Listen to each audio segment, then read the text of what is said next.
Let's see who's paying attention.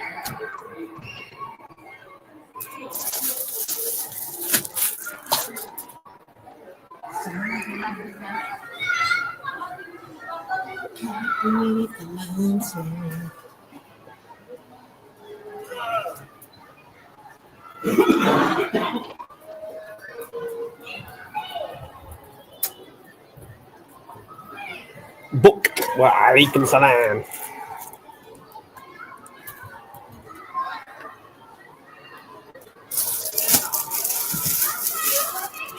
Wa alaikum salam, Iram. And NZ and Yasin.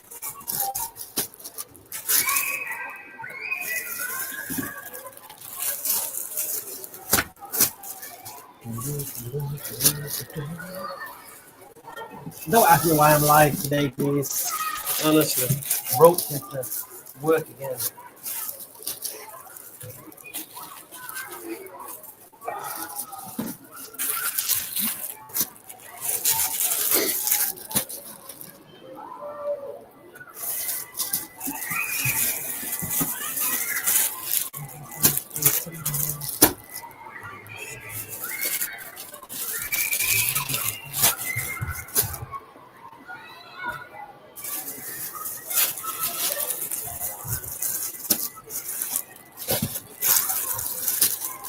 I'm going to be working a little bit, so why am I live? That's a great question. First question should be, why am I working? Then, why am I live? That one is £6, my sister, or 2 for £10. Any of the scarves this side. Not from that one. Yeah, any. That should be the original question. Why are you working on a Saturday?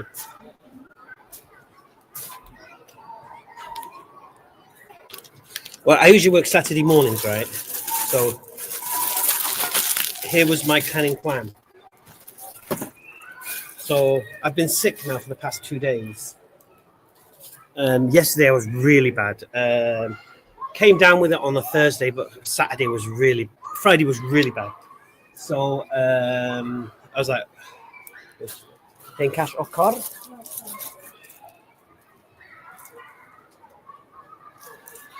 So I wasn't going to, so I was like, okay, I need to, I might be going to Speaker's Corner tomorrow.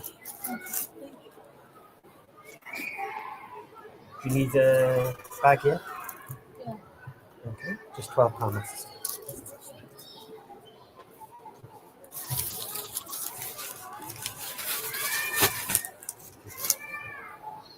No. Another 10? Yeah.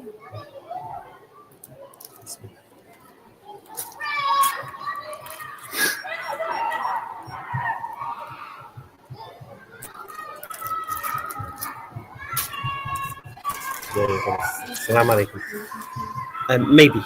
Maybe guys. So still haven't fully decided. But anyway, so I was like, okay, so I'm sick yesterday, really bad. I thought, I know with me, I need to, I need a duvet day to recover. Yeah, I'm a proper baby when it comes to that. When I'm sick, just leave me in bed all day. The next day, inshallah, I should be fine. So I was like, so on a Saturday, I usually work in the morning until like 2:30. Then the missus comes at 2:30 and takes over until 6. And I go home. So I was like, okay, what if I got Iman? If I got Iman to work on in the morning, my daughter, and then cover my shift, and then the missus does the afternoon shift, and I get Saturday off. Then I can relax. So it was a fantastic plan. The wheels were in motion. Her mum said to me, she's not going to do that. I said, don't worry. Iman, do me a favor. On Saturday, I need to cover my shift. I'm not well, need to recover, blah, blah, blah. Iman's like, yeah, okay. And then she looks at me and she goes, she wouldn't have done that for me. So anyway, so the plan is in motion. I'm not working Saturday. I'm off Saturday. Iman's covering my shift. The missus will cover her own shift. Job done. What happens? Mrs. comes home from work yesterday. Not well. What? No, the missus come down with the sickness. So now I ended up doing her shift, and Iman did my shift, and she got the day off. So that was it. I was here. I am. Then I thought, well, because I'm here with you guys, why not? I might be a little bit distracted doing some work, but I thought, why not go live? Considering there may not be a Sunday chill tomorrow.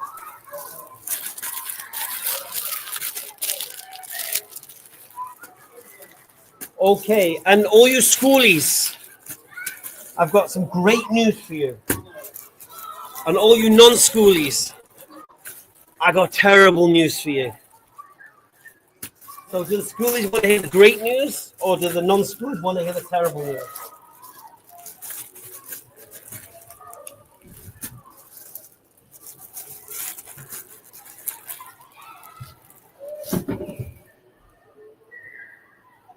I'll let you guys decide. You can have the terrible news, you non-schoolies, or schoolies can have the great news. I think we should, because the schoolies have been starved, and thus I was thinking, what can I do of merit to school? To give it some beef, to give it some gumption, to give it some attraction. And so I thought this. I'll be doing my Sunday chill as usual. But once we switch over to TikTok, I'll be switching over to school. Okay? So the live TikTok will only happen on school.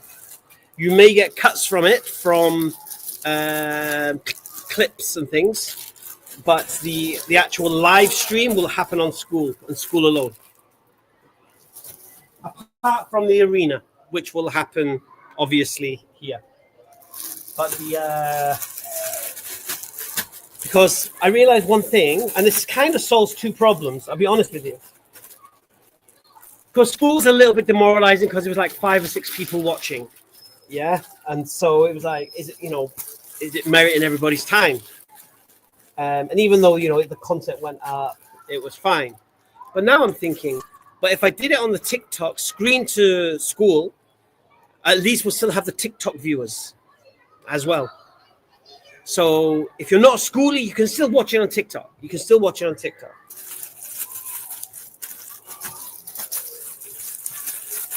But you won't be able to watch it on YouTube unless it's a clip. Walaikum assalam, Psycho.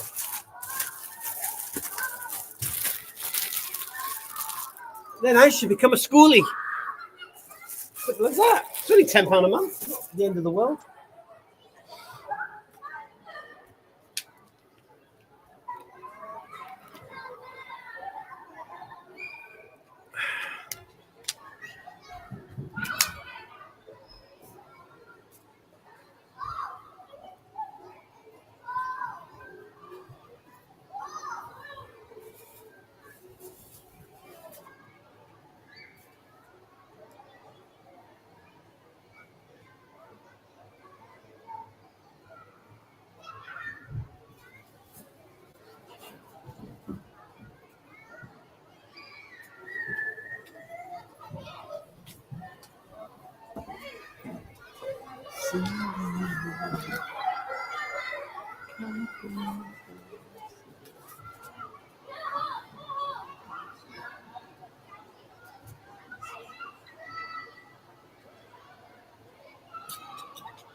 So what do you think of that idea?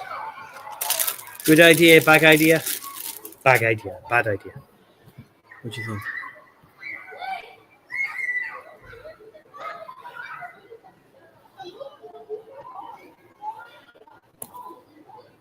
I put the StreamYard link out.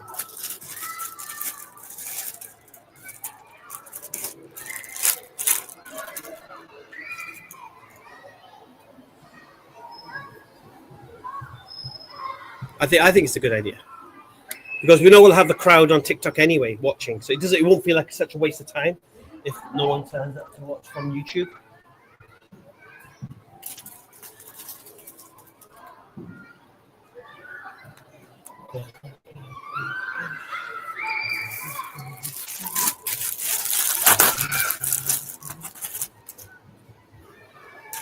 Hi there, Michael.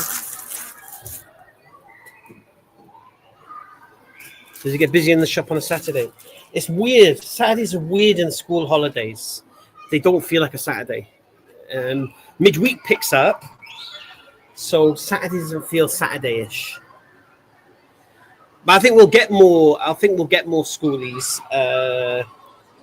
from this particular thing, to be honest, because TikTok Live is fun.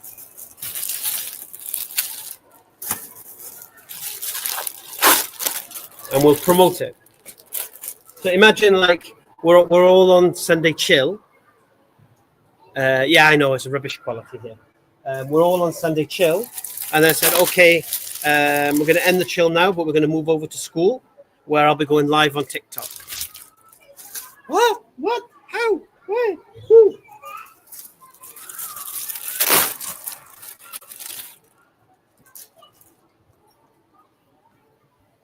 But yeah, terrible connection here in the shop.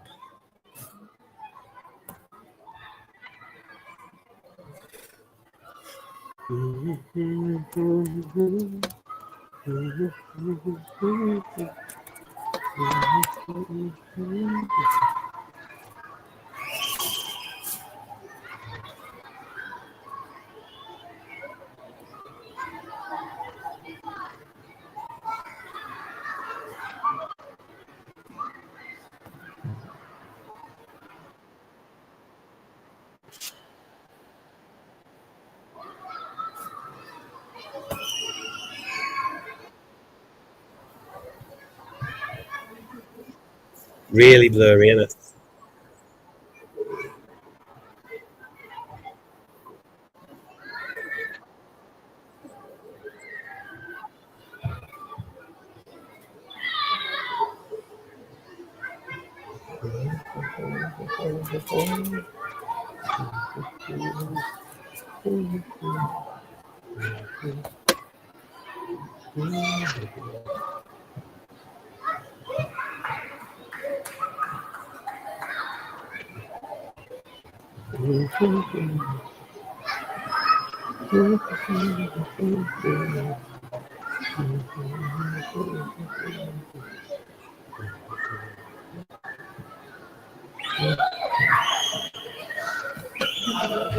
Just wait. Hamza, I have a copy of the Quran and Bible. I want to talk to you about that. I'm sorry? Can you hear me? Yeah, a bit crackly. Hold on, let me try to move because I have a 3-story house. I'm in my basement. 1 second. Alright.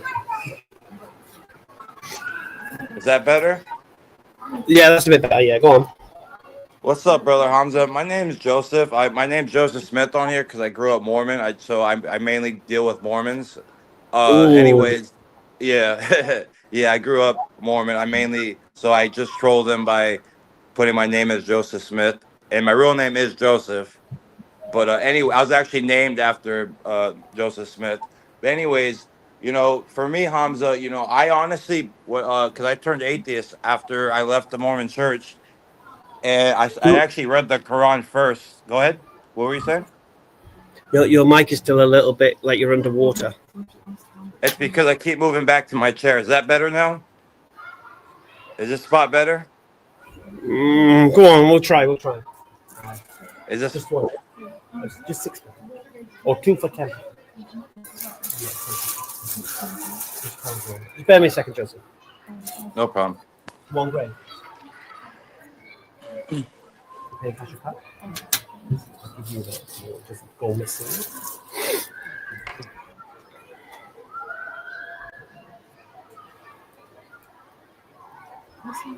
It may be my connection as well that's not helping, Joseph. It's all good, brother. I just wanted to tell you, man, I've actually surprisingly, I'm a fan of yours in the sense that you're not scared, even though I'm Christian. That when I say I'm a fan that you have the balls, like Sam Shimon, to actually you don't run away, from what I've seen.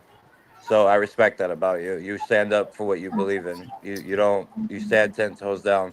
But anyways, I wanted to ask you, sir, so because obviously the They slide over. Two pieces. Slide. They're good. How much I do that? 50p. Just to try. I might just try one. Anyone that's particularly easier or I think they're all the same. Not that I've used them. my whole point was, brother Hamza, that I'll just wait. Yeah, one second. You're good. Because I'm in my shop, so I'm multitasking. Oh, you're working? Oh, my bad, sir. I didn't know you're working. No. But that's the whole point. It's not a problem. Okay. You just have to roll with it. That's all. Bismillah. There you go. that's great. Thank you very much. Thank you. Assalamu alaikum. You got the paying cash or card? Whatever you like. I don't mind. Easiest for you. Card is Let's go with card. Okay.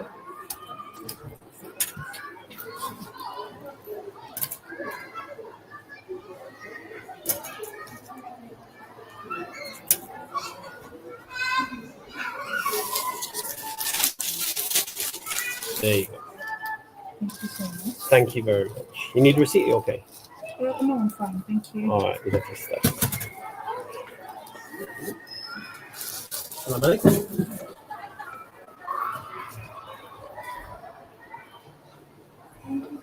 You're welcome.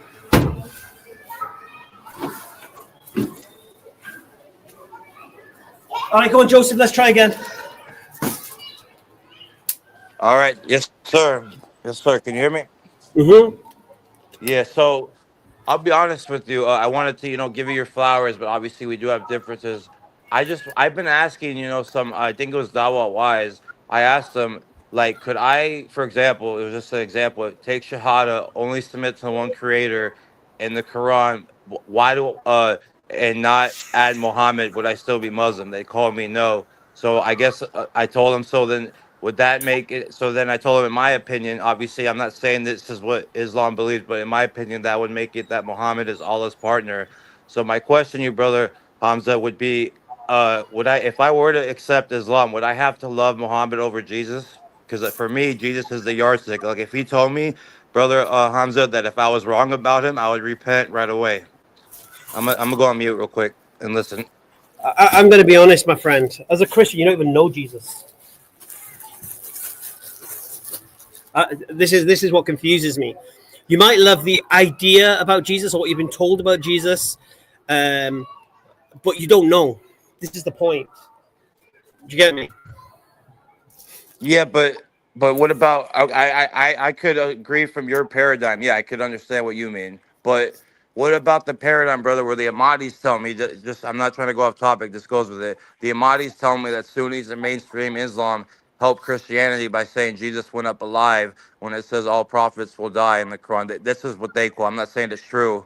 So my whole point would be to that, sir, is I agree that, maybe I know the Ahmadis are a joke, but what would you have to say to that, sir?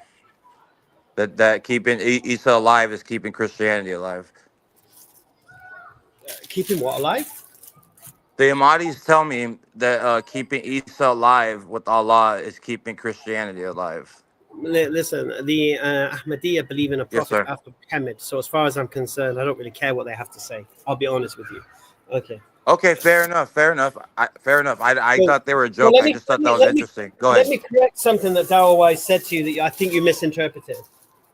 So you asked the question, could you take Shahada without including Muhammad in it? Yeah. And when they said no, your assumption was that means Muhammad is a partner of Allah. Is that what you said? I said, in my opinion, it would insinuate that. Yes, sir. I'm gonna go back on mute. No, but that's incorrect. Okay, so I'll make it easy so you can understand it. What is the Shahada? The It's the Shahada is first pillar. no. But what is it? It's a declaration that Allah is the only one worthy of worship, and that Muhammad is the messenger of Allah. Okay. Now, the reason why you need the messenger is to know what the message is. And by knowing what the message is how you actually worship Allah. So you can't say, I worship Allah, and then not have a methodology to worship Allah. So that's why you can't have it one without the other. Okay, so basically, if I were to convert, I would technically have to respect and love Muhammad more, whether or not you disagree that I even know Jesus. Correct? Okay, let me Is make that this fair? easy. Let me make it easy for you now. Why do you love Jesus? Because even I'll be honest, because like I said, when I was atheist, I actually read your Quran first, and it amazed me how many times Jesus was mentioned compared to Muhammad. How Muhammad was rebuked for sin, how Jesus was never rebuked, and I just found it amazing because So I as a go ahead. why do you love Jesus? I'm trying to get to that. I'm trying to land on No, that, no, sir. no. Well, you loving Jesus should have nothing to do with Muhammad. Should have nothing to do with anybody else. On its merits, why do you Oh, love okay. Jesus? So because of his teachings. Because of what? His teachings, like how to love your neighbor even if they hate you. What were his teachings? He had a lot of them. I just can't. I just if we're on, and to me, I can't find anyone more beautiful than Jesus Christ No, what were his in history. teachings? What? He had a lot, sir. He had, what was it called? Obviously, everyone knows the Sermon on the Mount. Love your neighbor even if they hate you.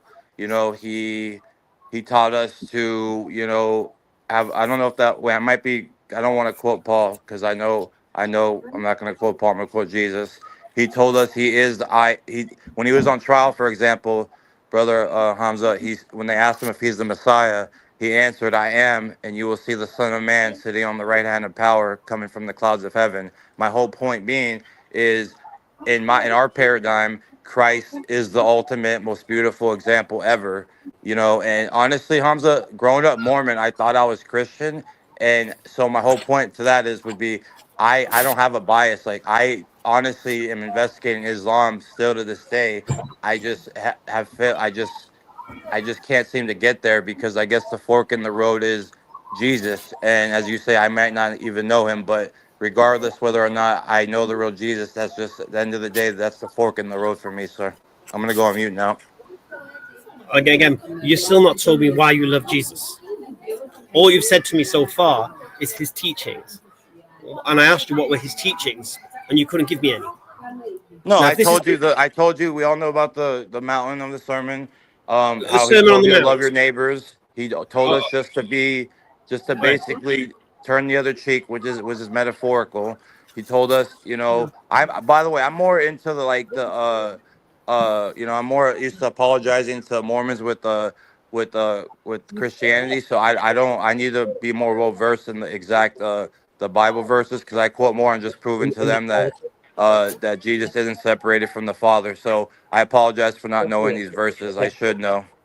But he just basically taught us, in my opinion, brother Hamza, completely not opposite of Muhammad, but basically that we're Muhammad, and I can't find anywhere in the Quran, correct me if I'm wrong, where it says to love your enemies.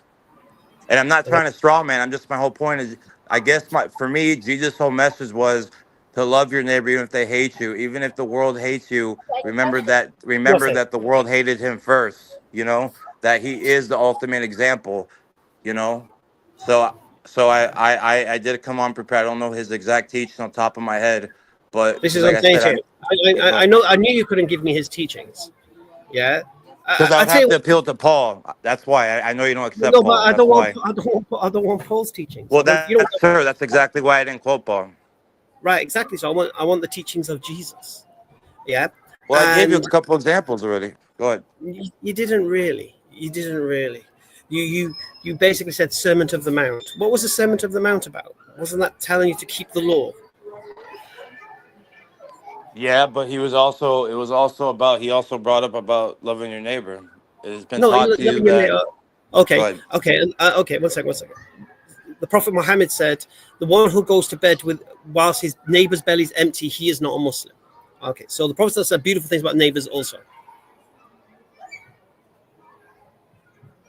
I'm listening to you, Hamza. Well, did you have a question Yeah. with that? I'm just listening. No. I'm just saying to you, the Prophet said the same thing about neighbors. The Prophet Oh, Muhammad okay. said the same things. Yeah. The Prophet Muhammad said the best of you is those who is best to his wives. Yeah. From what I understand, the teaching of Jesus is wives can't get divorced from their husbands, even if they're getting beaten by them. Now, that's not. Why do you love that teaching? What exactly? What verse is this? Because I have a lexicon Bible. What can you just quote it for me? Because I'm actually. Can you? What verse is that where No. Jesus is doing this, sir? Right. I This one just is want a reference. here and here is £8 2 for 15. Everything here is £6 2 for 10, and then those two walls is £4 3 for 10. No worries. These are the Model ombre, and then you got the Model watercolor at the top as well. Yeah, say again, mate. Where did Jesus say this? Because I have a lexicon Bible with the Greek and Hebrew and English, so I can look this up. If One you don't second. mind. Thank you. I don't usually do people's homework for them, but I'll help you out. Well, no, you don't have to. We can move on. You don't have to. We can just move on. I'll come prepared next time. We can move on. No, we'll see. Yeah, because Hamza, the thing with me is, for one, I'm not a young earther, so I don't, and I see the discrepancies in the Bible, but to me, the keyword to me, they're not fundamental, and obviously the Bible paradigm or the Christian, it's not even for the Jew, it's not literally God's verbatim word. So, but Okay. Some Pharisees came to test him. This is in Matthew 19. I'm going on mute They now. asked Matthew the Lord- 19. Yeah. They said some Pharisees came to test him. I think it's a bit They asked, is it lawful for a man to divorce his wife for any and every reason? Haven't you read, he replied, that at the beginning the Creator made them male and female and said for this reason a man will leave his father and mother and be united to his wife and two will become one flesh. So they are no longer two but one flesh. Therefore what God has joined together let no one separate. Why then, they asked, did Moses command that a man give his wife a certificate of divorce and send her away?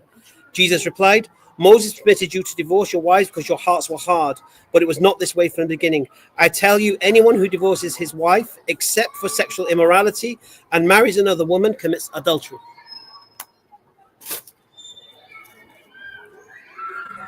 So okay, I understand that fully. So what's your argument, Hamza, or your So statement? he taught that a woman could not get divorced, even if she's being beaten by her husband, only for sexual immorality. And he was quoting. Are you saying right before that he was quoting from Moses? Correct, sir. No, this one. Sorry, Go ahead. more down. This one. One more, that's it, perfect. No, what he's saying is the Pharisees said you could divorce. Yeah? Oh, So they were okay. challenging Jesus. They were saying, according to Moses, you can have a divorce. And Jesus is telling them, you can't. I'm just trying to understand. I understand. I'm gonna have to do research. I don't want to give just my opinion on that. So Yeah. you got me there. And, like I said, look, here's the reality. When you read the New Testament and you read the Gospels, which is apparent life and times of Jesus, yeah?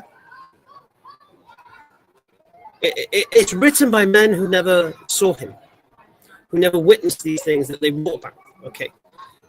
So you cannot be sure what they're saying he did, was true or not.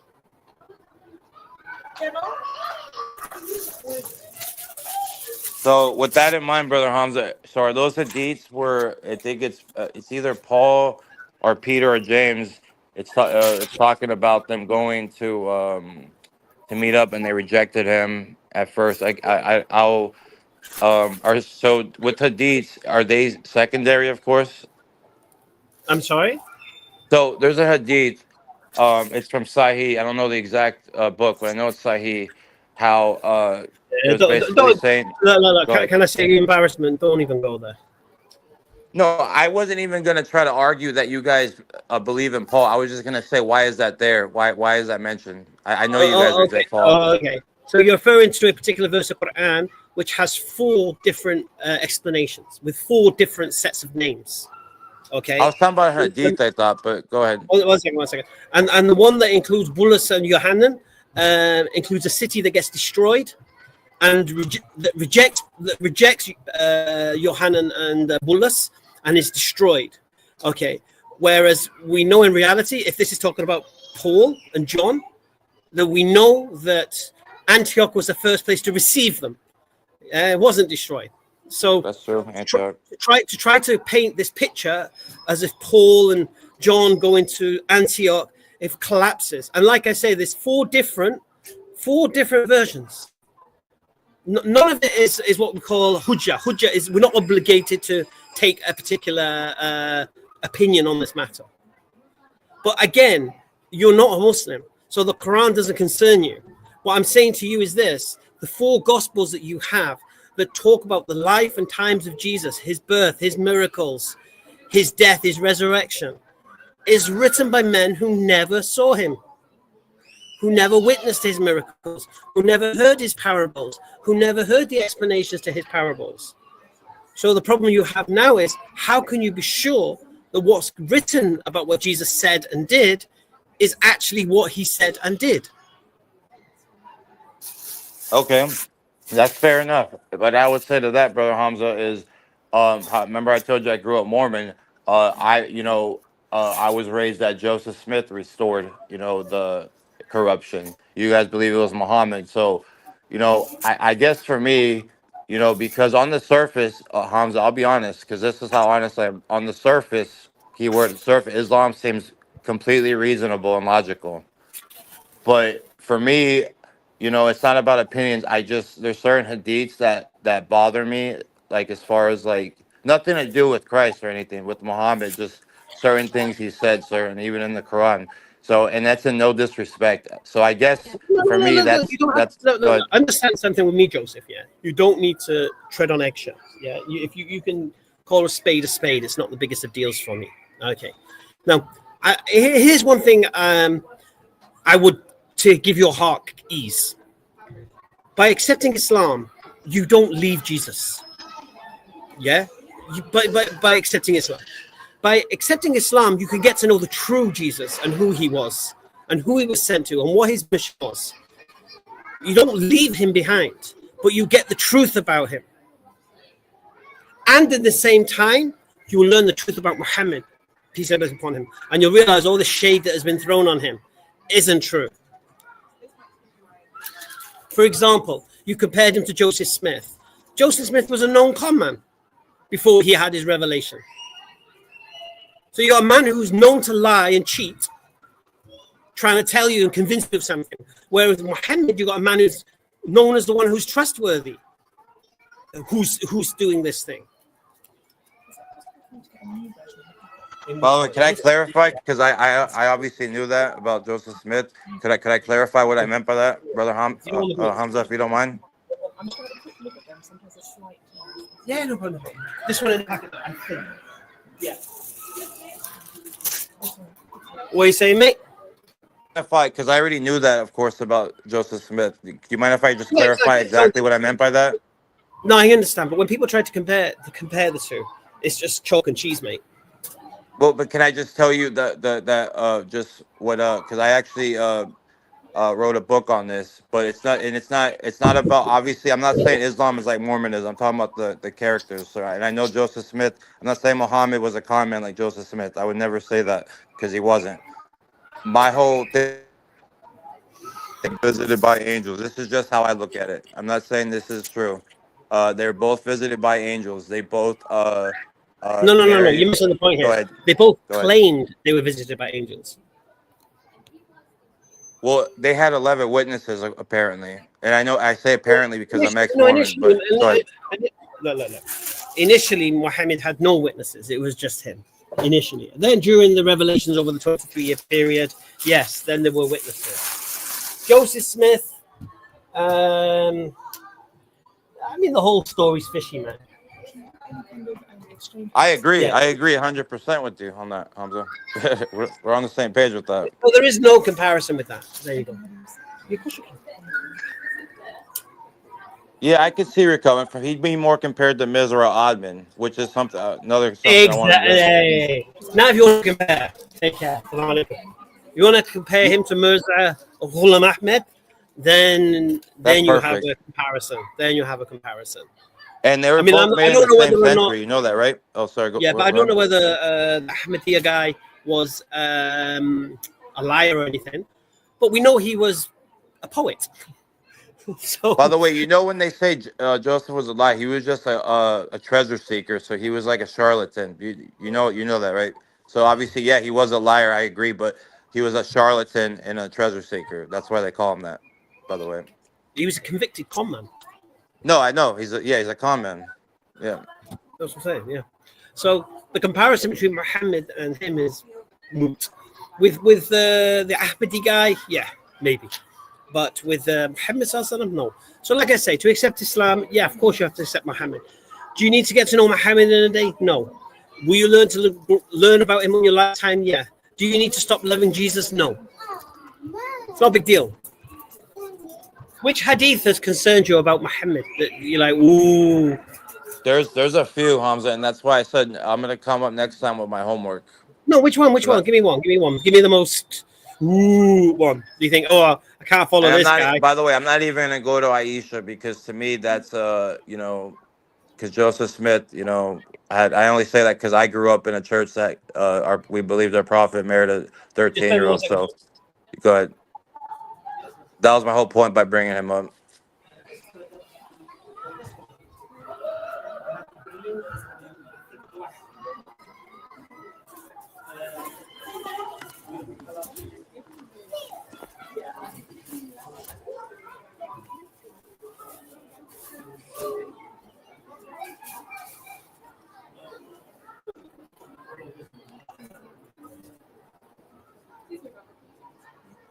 That's the plan.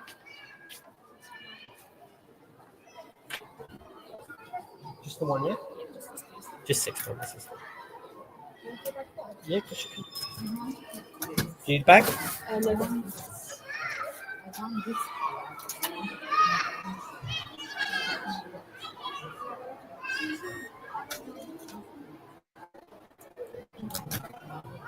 Okay. Take care. Assalamu alaikum. Yeah. So what's this hadith that's got you all in a tiz? So I guess it's the one. I don't know references. That's why I wanted to. But the one about I guess the when it comes to war, and when it To comes to war, yeah. slaves. Yes, sir. What about slaves? Um, I'm not sure what book it's in, but I don't want to misquote your guys soon, Hamza. You know what I mean? Like, I need to do my homework because I don't want to misquote you guys, misrepresent. You know, Well, give me a but that taste. was it. It was about the slaves and about war and stuff. What I about don't them? want to misquote you guys. All right. Let's try this way. You're Christian, yeah? I don't belo- I don't I'm not a Protestant, Orthodox, or Christian. I left atheism and I turned to Christ. All right. Do you believe And in the Bible? I believe I yes, but keep in mind I'm not a young earther, but yes, sir, I believe in the Bible. Okay. So what does the Bible teach about slaves and captives of war? But that's the Old Testament, Hamza. That Allah tells me to judge by my Injil. Well, obviously, Well, you're a Christian, aren't you? yes, sir. So who does Jesus tell you to listen to according to your Bible? The Father. No. The Pharisees. I I thought when he's talking about the Pharisees, isn't it because he's trying to wait? He went. I thought he went against them, Hamza, No, he and told told them you. not to pay. I thought he told his disciples not to pay Caesar. No. He told the opposite. One second. Could have One swore I second. read that he told them not to pay Caesar. No, you don't know your Bible, my friend, and you don't know the teachings of Jesus. It would seem. Well, to be honest with you, like Okay. I said, Oh, Hamza, okay. I mainly Listen. focus. Go ahead. I'll read it. I'll read it for you. In Matthew 23, Huh? 23 what? Yeah. Okay. No more than I can get. Let me read it for you. Can you give me the exact reference, Hamza? Yeah, I'm gonna give you Matthew 23.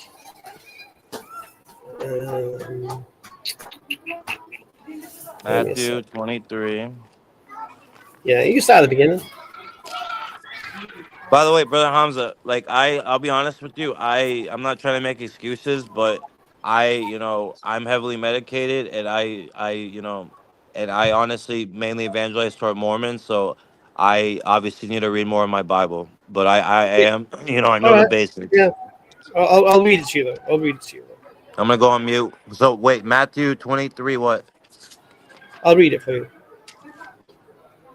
I just wanted to follow along with you, if you don't mind. Yeah.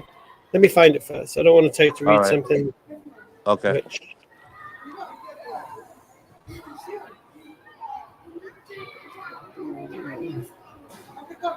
Okay, let me start from the beginning.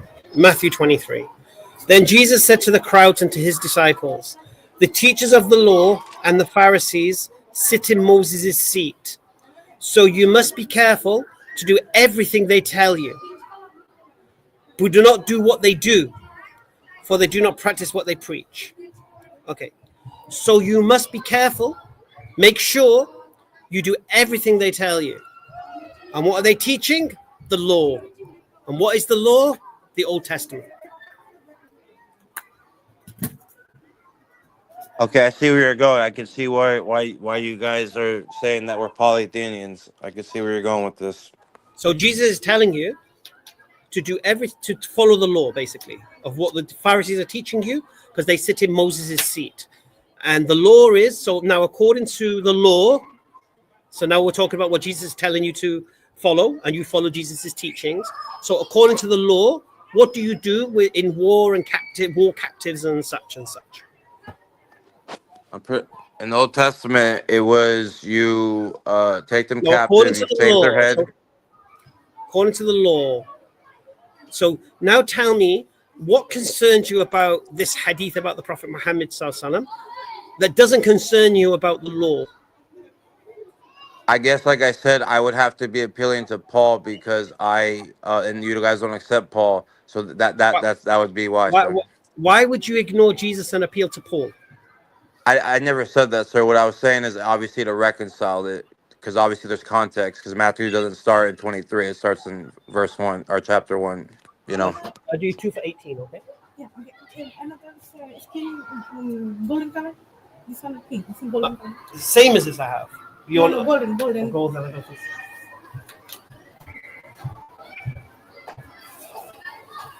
It's like the same me quoting whatever married women are prohibited, whatever your right hand possesses. Quoting it out of context.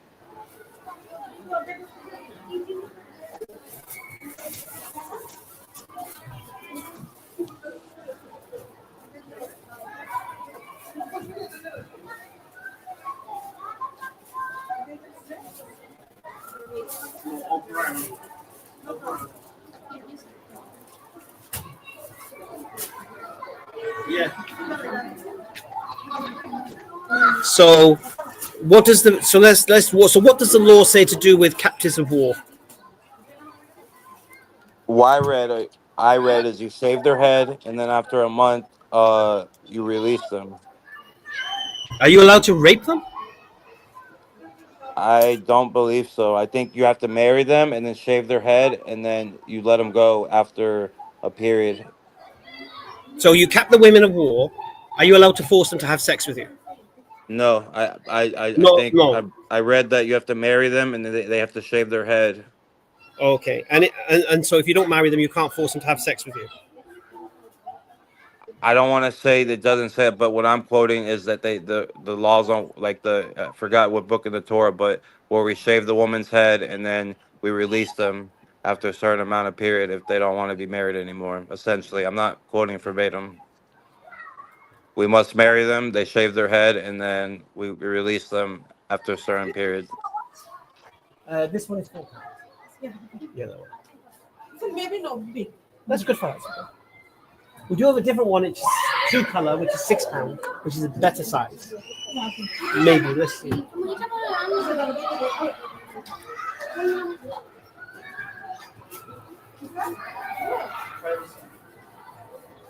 This one is £6.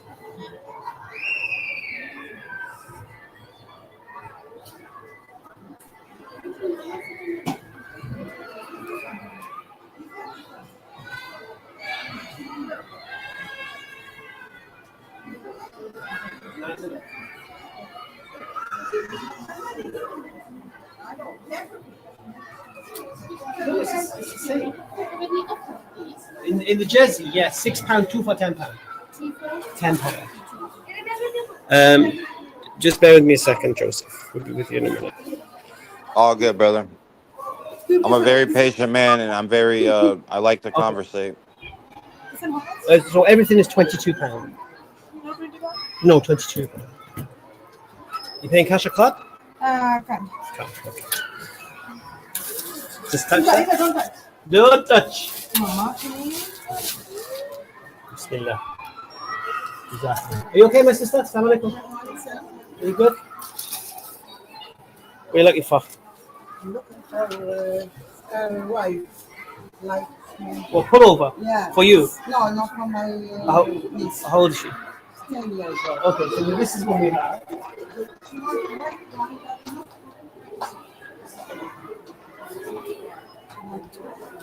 This is the style. Wine in wine. The £6. All right. Take some of it.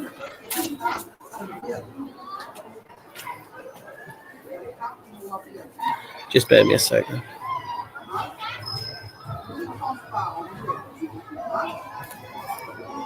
All good, brother. I'm here. I do sales like you. I sell watches though, so I'm very patient and how to talk to people, and I appreciate rational discourse. Yeah, no worries, dude. With me, you get the same energy that you give out, and you've seemed pretty cool. So I'm not. I don't need to be overly aggressive with you or try to make you look stupid or anything. Just okay. So this is in Deuteronomy 21 verse 10. 21 When verse you 10. go, Okay. yeah. When you go out to war against your enemies, and the Lord gives you them into your hand, and you take them captive, and you see among the captives a beautiful woman, and you desire to take her to be your wife, and you bring her home to your house, she shall shave her head and pare her nails, and she shall take off the clothes in which she was captured and remain in your house and lament her father and her mother a full month. After that you may go into her and be her husband, and she shall be your wife. But if you no longer delight in her, you should let her go where she wants. But you should not sell her for money, nor shall you treat her as a slave, since you have humiliated her. Now, that was a polite way of saying you raped her. And which verse, Hamza? So I can. Would you This say is politely? this Go is ahead. Deuteronomy 21. No, I'm reading it with you. But what verse? I'm not seeing a grape there. Which verse would imply that? No, it's humiliated. Can you pull? I'm just. Have you looked up the Greek on humiliated? What that means? Like, I'm genuinely asking. I don't think it would be Greek. I think you'll find it would be Hebrew, innit? Oh, excuse me. Obviously Hebrew, of course. We're in the Old Testament. We're in the Torah.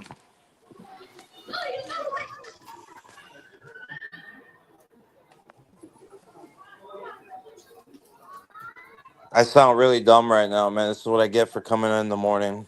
It's all good. No, that's fine. Well, obviously I knew that. I'm just, These are nice. These are bamboo.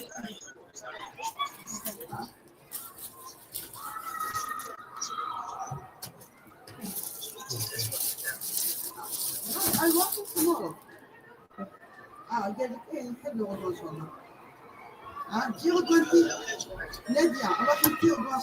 You need a bag, you okay? I'm fine, thank you.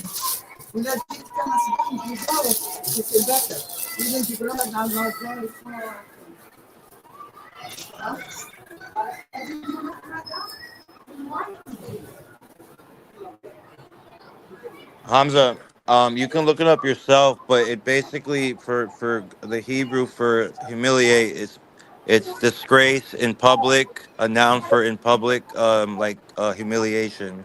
So obviously, the verse earlier said, I mean the it said earlier in the We that may not have shaved their heads. She cannot choose. You have many whites. Look, white. No. She wants I told her you have to bring your daughter and she choose what she wants. Yeah, but what I'm saying is we don't have many in white for a 10-year-old. Yeah. She looks like 20. No, I understand, but the one she likes, we only have like maybe, I don't know, five or six white ones. She cannot choose. Thank you, brother. You're welcome. Maybe it's a different verse that I'm reading, but still, the point is this: so you take the woman and you can marry her, yeah, Yeah, as a and the slave, yeah, humiliation would be shaving the head. I'm gonna go on mute now. and you can marry them as a slave, yeah.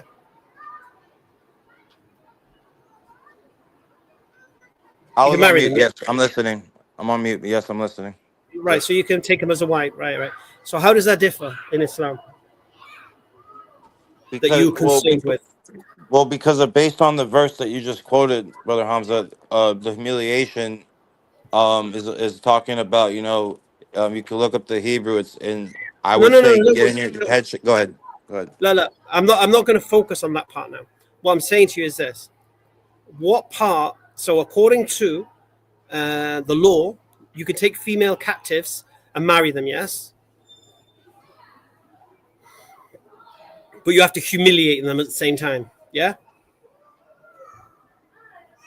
I wouldn't say that you have to, but yeah, they're humiliating them by Well, no, taking them no. as The, their the the law white is slaves.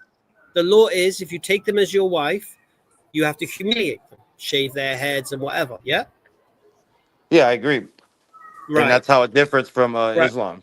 right. Now in Islam, you can marry the slave, yeah,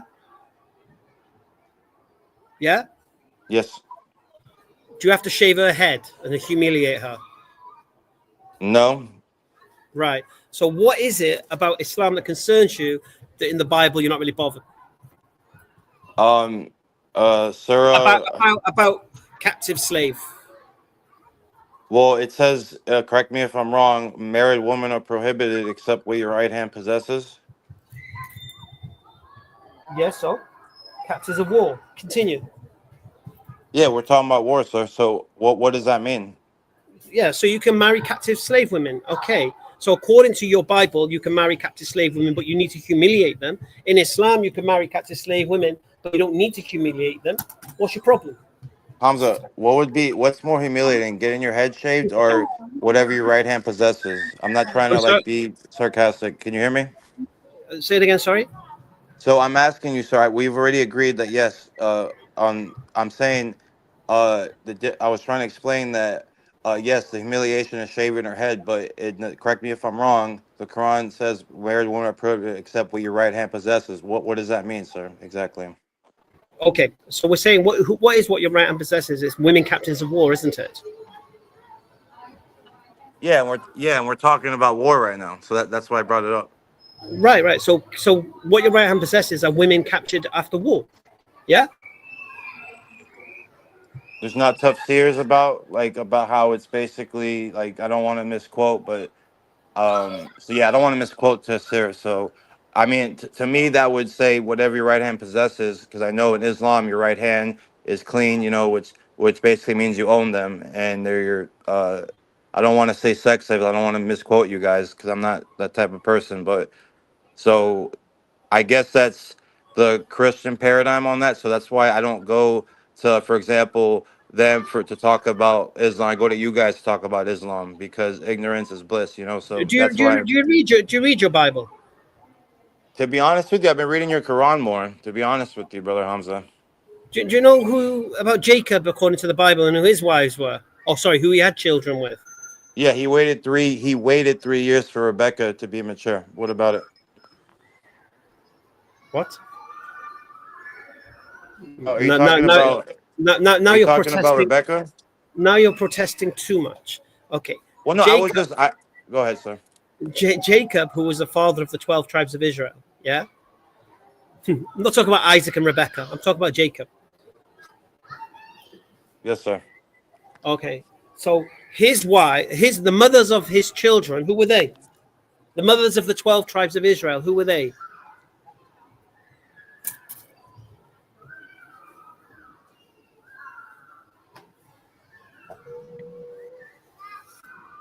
I know one's Arabia.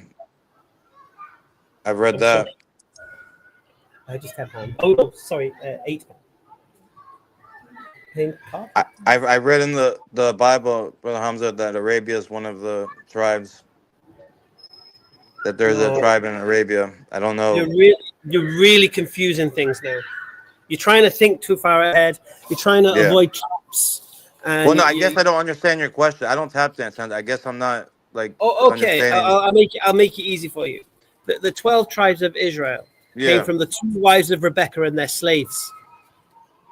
Yes. Sorry, not Rebecca. Sorry, the 2 wives of Jacob and their slaves.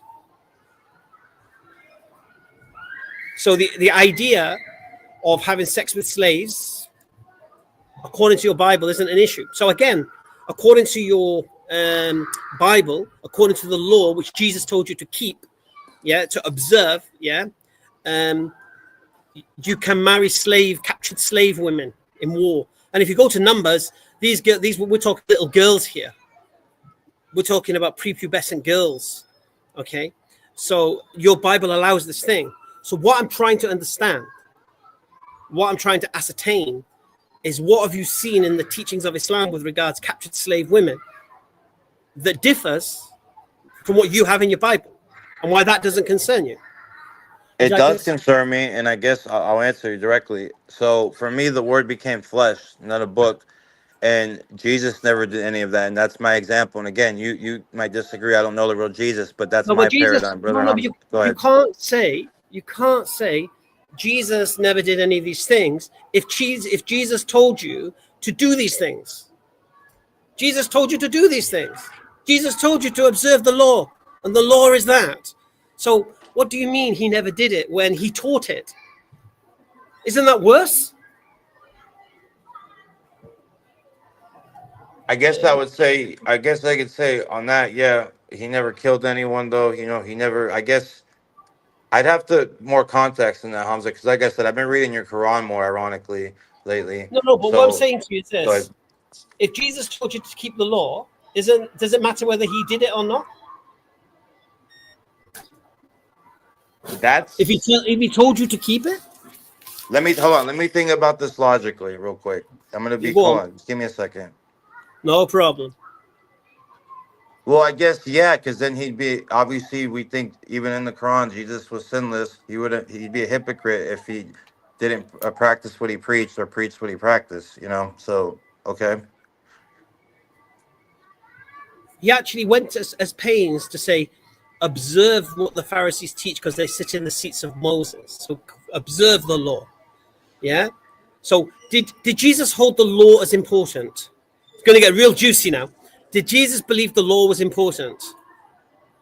Yeah. Did Paul believe the law was important?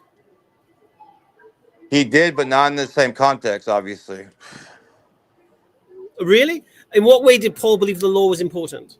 Because when he's saying that example, I'll give you an example. Ephesians 2:9, when he says it's a faith, not of works, he's talking about basically how we can't show our faith to man. How we show our faith to man is through not through the works, but because God is too holy, so our works are like filthy rags to him. Okay. Did Jesus consider the law as a blessing? No, not the laws, not the laws. So like our good deeds adding to the good cross, because that's our paradigm. Did Jesus consider the law as a blessing? Of course. Well, Of I mean, I course. don't want to. I mean, when you say a blessing, what do you mean exactly by that? There is a blessing from God. The law they had. Well, yeah, that's what I meant. Of course, it's from God, the Torah, Did the law Paul of believe it was a Moses. blessing?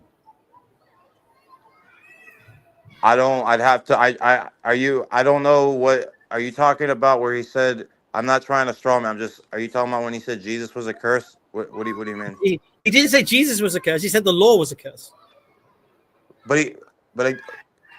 Oh yeah, he did say in the same sentence that the law. Okay. So Again. So Jesus is teaching the law is a blessing. Paul is teaching the law is a curse. Well, but then he said that Jesus became the curse for us. He's already contradicted Jesus. Why would you listen to anything else he had to say after that statement? Okay, Hamza. Let's hold to that. Okay. So if anyone else and whether it's misinterpretation or whatever it is, if they contradict Jesus even just with anything, would that be the same like criteria? If Jesus is, you believe Jesus taught the law is a blessing, yes or no? From my paradigm, I would have to say I don't know, Hamza, because like I said, I'm a beginner at this. I've been reading your Quran more. I don't know. Did he tell you to follow the law? He came to fulfill it, and I need to read these verses in context what you're talking about, Hamza. I'm not one, like I said, to talk.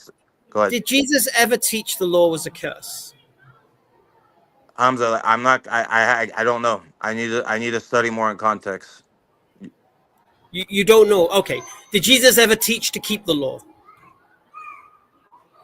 That I do know. Yes. Okay. He did teach to keep the law.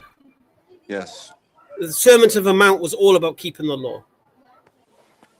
He actually says, if anyone comes and breaks the least of these commandments and teaches men so, he shall be called least in the kingdom of heaven.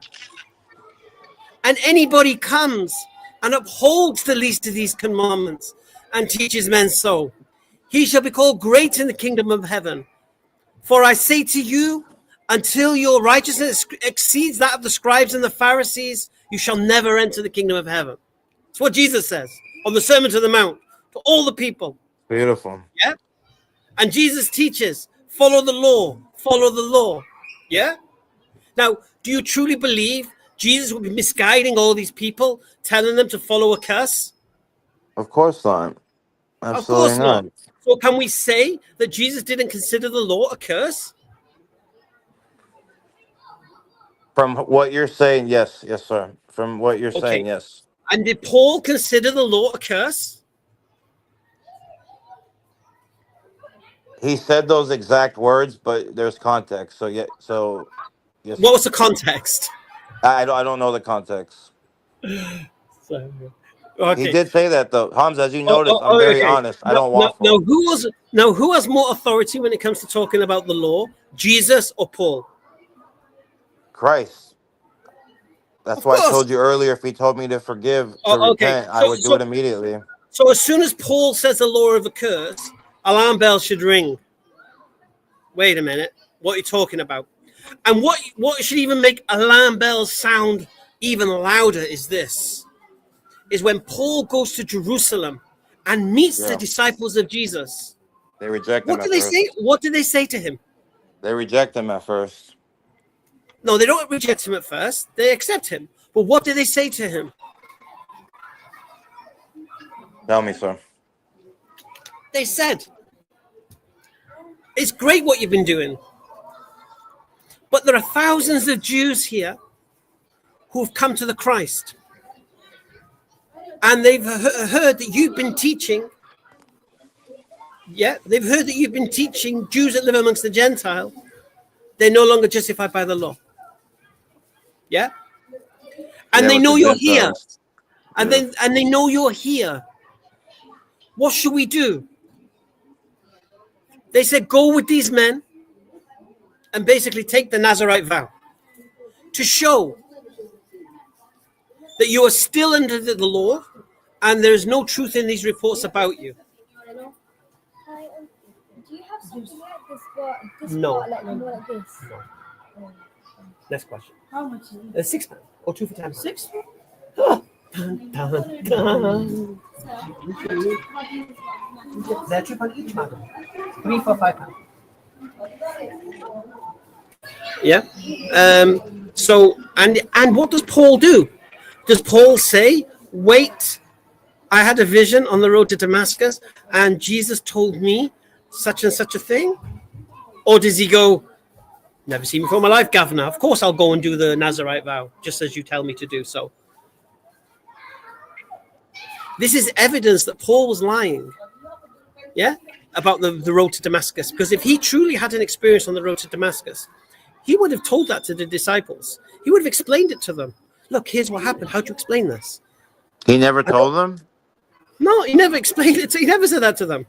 No. And even So why when would he they speaks, accept him? and the amazing thing is, on the 3 occasions Paul speaks about the road to Damascus, he exaggerates more and more each time. But you said, Hamza, I'm just curious. Why would they accept it? I don't mean to cut you off. Why would they accept him then? Because you know who's writing the book of Acts, isn't it? Yeah, Who? it's Paul. No, Luke. And you know who Luke is, yeah. isn't it? Yeah, just It is Luke. Luke's an apostle of Paul. You're right. Hamza, Luke is a Paul fanboy, basically. So how much is he's got to give you some due. £2 or 3 for a fiver. You need a baggie, all right? No, there you go.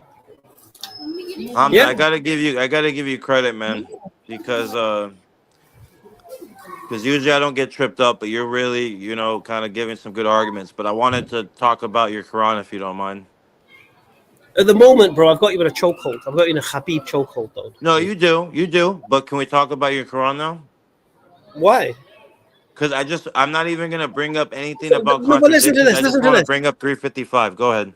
Look, here's the thing. You see, you want to talk about my Quran, you don't even know your own Bible, mate. But Honestly. I told you I never claimed to be. Go ahead. How can I trust you to understand my Bible when you don't even understand your own book? Honestly. Because I just want to read it verbatim and I just want to go over just 355, and I think it's 4157 or 58. That's all. Go on, I'll humor you. Go on. So, is Allah's above the 7 heavens, above the throne, correct? Right. Now, 355, Allah said, "Oh, indeed, Jesus, I will take you up and raise you to myself." Now, Right. I've heard the Tafsirs and the Sunnah say he's in the 2nd heavens, but that it says to himself. It doesn't say Jannah. It doesn't say, So by just the plain text, Hamza, if we're gonna say Jesus isn't with Allah, he's in the 2nd heavens. I'm not saying this is like your guys' belief, but wouldn't that be implying that Allah's in his creation then? Because the verse says Jesus went up to Allah, to himself. And he even doubles down on it when he says he will raise his believers above all to the day of judgment after he raises it to himself.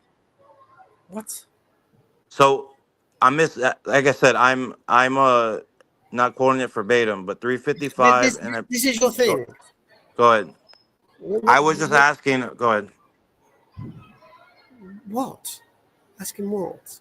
So if Allah's above the 7, if Allah's above the 7 heavens, above the throne, and the verse clearly says, we're just reading it as it is, that Jesus was raised to Allah himself. Mm-hmm. So and the Tafsir say he's in the 2nd heavens. So, but the verse doesn't say that. It doesn't say heaven. It doesn't say Jannah. It says it raised Allah to him. Yeah, like I said earlier, we're not obligated to adhere to what the actual tafsir said, unless it's from Prophet Muhammad. So, if it's someone's opinion, it is what it is. But Well, yeah, that's why I'm saying I'm just going off the plain text. That was my whole point. Yeah, this is the problem. You see, you don't know how to read. So explain that verse to me then, because when I read that, it means it just. I'm not saying you guys believe this, but when I read that, go ahead. I don't know what it means. Yeah, it's not. We don't know if it's literal. We don't know, or is it when Satan himself being under his protection.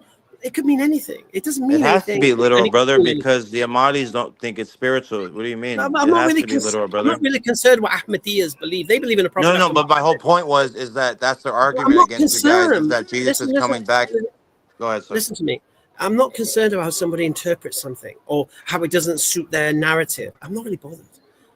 Simple Correct. as that. That's right. I agree. That's a fallacy. Joseph, I don't make things up. If Allah hasn't told us what he meant by that thing, yeah, the best you can do is assume and rationalize or try to understand it. But so what if you can't? It's not a big deal. The key part is talking about is that Jesus was saved from the humiliation that they were trying to impart on him on this earth. Do you get me? That's the key. Yeah. For you to focus on that is just an absolute nonsense. Well, I you can say that, sir, but in my I would say, opinion, go ahead. but your opinion doesn't matter, does it? In this point, I guess, yeah, but I'm just quoting a verse that says Jesus is with no, Allah but above creation. no. But what you've done, you've quoted the verse, you've interpreted it how you deem you want to interpret it, and then you're trying to say there's some kind of contradiction based on your interpretation. I didn't even bring up contradiction, Hamza. No, but that's All I said was, that's the inference. How can he be outside of his heavens and this and that? You said, okay. no, I was just implying if he's just a prophet. Whereas what I've done to you, if he's just a prophet, go ahead. Whereas what I've done to you, I've done no interpretation. I've said Jesus says such and such a thing. What does he mean? And you've told me exactly what he said. And I said, and Paul says such and such a thing, which is a contradiction. And ironically, you didn't even know about this stuff. So my advice to you, because you seem a nice enough guy, is first focus on what you're supposed to believe and why it's true before even worrying about anyone else. Because look, if you believe Christianity is true, Islam is false in many other ways than that. Yeah. You know, denying the death and resurrection, there you go. That's Islam false, if Christianity is true. But you cannot even support your own position. Your own position is contradicted by your own scripture. And you ignore it. You try to bring up a hadith about captive war slaves and whatever, and your Bible has worse. But you ignore it. Well, to be honest with you, Hamza, it was, there was a few more things, but I didn't want to just start going on a tangent. That's why I wanted to come with references. But that's why I should have came prepared. I know you're not an amateur, so Joseph, you can go with anything. It will all get batted out the park. Well, no, or but anything. Hamza, I don't come here to try to win a debate. I seek truth, and that's why I ask questions. That's part of being a student of knowledge, is asking questions, sir. No, I understand that, but first thing you should do is establish your own position without worrying about anybody else, without worrying the Quran this and Hadith that. Worrying about Hadith, which your Bible's worse than. And you believe Jesus is God, isn't it?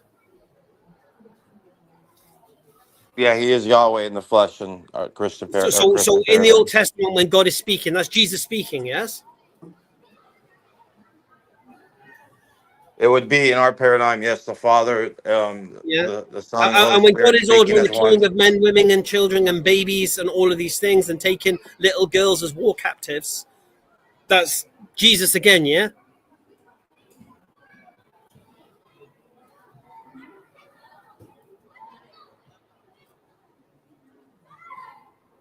Yeah, Hamza, I knew I should have wrote down references, because you're definitely I haven't been stuck like this in a while, in a chokehold in a while. So, no problem. Go away. Props to you, man. Go away. Write your references. Come back another time. It's not a problem. I'm here for you. Yeah, and honestly, I appreciate that, brother Hamza, and I'm gonna be fully transparent. It was brother Yemeni that made me interested in Islam, because I saw how nice he was, and Well, Yemeni is killer. Yeah. What'd you say? Yemeni's top boy. Yeah, I could tell, he's very firm, but he's not. He's a very, I could tell he's a nice guy, and that's what made me want to, investigate, because, so, and I didn't come on your Hamza, I'm not your typical Christian. Like I said, I'm not a young earther, and we can get into that, on the next one about Neanderthals, 30,000 years old. But my whole point is, I'm a student of knowledge. I don't care about my feelings, I seek truth. So I know what you're saying. Yeah. All right, Joseph, you take care, dude. God bless you. Take care, bro. All right. Not orange. Is it red? A little bit orange or dark maroon type, one type of.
Yes, Khan. Hello. Hello. Hello. Assalamu alaikum. Can you hear me? Walaikum salam. Yes, I can hear you. Yeah. I'm an ex-Muslim, what they call it, or former Muslim. Okay. Yeah. I was just wondering what got you into Islam and what evidence do you have to believe How, in how, it? how, how old are you? Excuse me? How old are you? 28. How old was you when you left Islam? I don't know, around like 14, 15. You was 14 and 15. Yeah. Which country from? Afghanistan. You left Islam in Afghanistan or when you got asylum? In Afghanistan. Oh, no, I don't have asylum. You're in Afghanistan now? No, I'm in US, but I mean, I came differently, not through asylum. Oh, Oh, no, you that's bad. Excuse me? so you went to the US as a Christian or as a Muslim? I came to the US as just there it's different. I came to US without any asylum or nothing. How old was you when you went to the US? And it's been 10 years. It's been 10 years. Yeah. So you're 28 now. So Yeah. you were 18. What it has to do So yeah, there's so a lot of so people who don't believe so, like so you so you left Islam in Afghanistan when you were 14, and then yeah, 4 years later you went to America as a Christian, yeah, or as an atheist. as an atheist. All right, are you an atheist now? Yeah. All right, so you left Islam and became an atheist. Hmm. And I mean, I was more so like born in Islam. I really there's nothing, I don't believe in any religions in general. yeah. Did you claim asylum? Did you claim when you went to persecution when you went to America that you'd be persecuted in Afghanistan as an atheist? No, it's I don't know what you're trying to insinuate here. I mean, it was nothing like So, that. so can I ask you a question? Are you a Sangaye or Chuturasti? Excuse me? Are you Sangaye or Chuturasti? What's that? You speak Farsi or you speak Pashto? Urdu. You speak Urdu Yeah. from Afghanistan. Yes. You didn't speak Farsi or Pashto. Well, some I don't know. I don't want to give too much info, but there's a small community that speaks Urdu. We live close to the Pakistani region. So there's a community in Afghanistan that speaks Urdu and doesn't speak Pashto or Farsi. Yeah, like my dad. I mean, I don't know why you're asking about my family. I mean, my background. I'm talking about Islam. What got you into No, Islam? okay. I'll explain to you why I'm asking these questions. Because there's Yeah. no intellectual justification to leave Islam. Okay. Excuse me? There's Hold on. no intellectual justification to leave Islam. There's Mm. only emotional reasoning. No, And no. I'm trying to establish what your emotional reasoning was. No, it was intellectual. First off, I studied a lot of science. Yeah. Okay, it was intellectual. Okay, give me the number one intellectual reason as to why you left Islam. Number one, the best one, the hottest one, the one that, wow, this can't be wrong. If this is true, Islam is false. Give it to me. Okay, let me think about it. Intellectual. And there's a lot, of course, I mean, the lack of evidence in general and scientific issues in Quran. And let me see. So, yeah, let's say Give me evolution. 1 second. Yeah. Say again, mate. Yeah. Yeah, give me it. Which one is it? Okay. It's talking about the about Adam and Eve, Hava, they call it. And Okay, so the Quran's talking about Adam and Eve. Go on. no, Quran doesn't talk about Hava, but they're talking about Adam being made with like clay and a separate being. But we Oh, know okay. that we share common ancestors with other apes, so we're not special. Say that again. Sorry. We share common ancestors with other apes, and we are not special in that. Okay. So your intellectual justification. What is your Uh, aqidah? Because One second. So your number one intellectual justification to leave Islam is because you believe Darwinian evolution is true. Is that correct? I don't believe in it. It's the fact that we share common ancestors. I'm not even talking about Darwinian evolution. I'm Well, talking you are talking about Darwinian evolution. no. You just What's your mentioned education? I'm just. Well, You know, you just brought it to the table, sir, with your common yeah, ancestors. that's why I was trying to think what to say because I don't know what your education is. If you educate, so what's your education? Because I'll bring a different argument if you don't have any clue about. One second. Yeah, Do you want to hold on to your Darwinian evolution as your best evidence it's not against Islam? Darwinian evolution, Hamza. If you don't know about it, just say it. We share common ancestry with apes. It's not Darwinian evolution. Okay. Where did the common ancestor come from? Forget about it. That we share common ancestry. Don't forget about it. It didn't fall out of the sky, did it? To have a common ancestor, what's the origination of this common ancestor? We share common ancestors with apes. We have evidence for it. Where did this common ancestor come from? I'm not talking about that part. Well, I am because I don't think a common. Do you think a common ancestor fell out the sky? Well, that's out. That's not the topic. It doesn't. So the fact that we share common ancestors, we have evidence for that. We don't know the mechanism. No. Or where. To have a common ancestor, it has to have some origination. Where did the common ancestor come from? I'm not talking about origin of life theory. I don't know. Here, well, you have to get to a common ancestor. It has to come from somewhere, mate. No, you're making fallacious argument because we have information about one part doesn't mean we have information about all the part. I mean, there's Miller and Urey experiments about amino acids. I don't personally. You said you had evidence for this thing, so give me evidence that common ancestor fell out the sky. Friend, we have evidence that we share common ancestors with other apes. Period. What's the evidence? What's the evidence? So that's why I'm asking. What's your education? Because I'll give you. Tell me what the evidence is. What's your education so I know what terminology? Google is my friend. Google is my friend. Don't worry. What's your evidence? Okay, retroviruses and how you know the paternity. Your and those. One second. Let me. Do you know how is paternity determined? Let me a second. Yeah.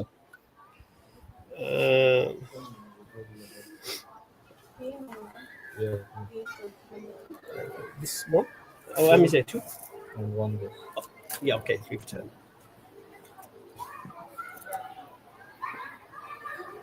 Salaam, bro.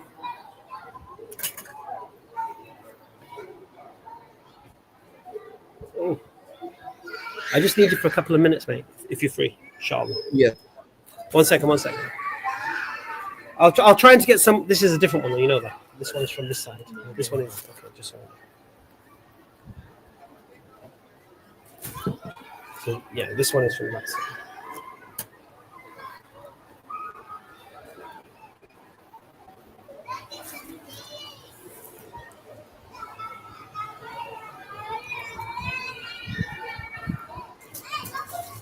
So I'll just do it for 13. Just touch that.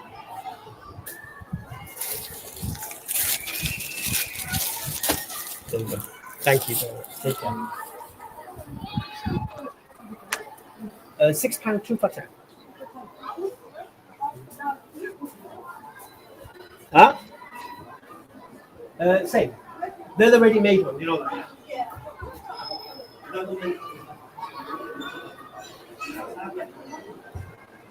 They'll pack in it. Let me, because you want to use fancy words, I'll see if I find someone.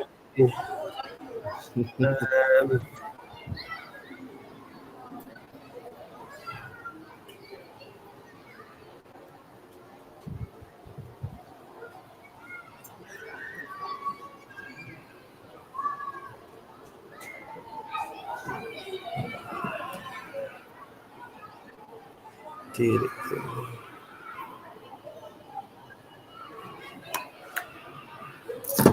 So anyway, I'll get someone to deal with your fancy words.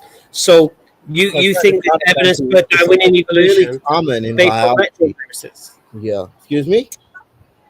Yeah, I'm talking to you. Yes. All right. So that's your reasoning. Darwinian evolution disproves Islam. It's not Darwinian. That's the problem. You don't know what I'm talking about. I'm talking about the common ancestor shared with You other can't have a apes. common ancestor Oh, without okay. the common ancestor having an ancestor. There's irrefutable evidence that human beings and other apes share common ancestors. That's No, there's no irrefutable evidence, mate. Excuse me?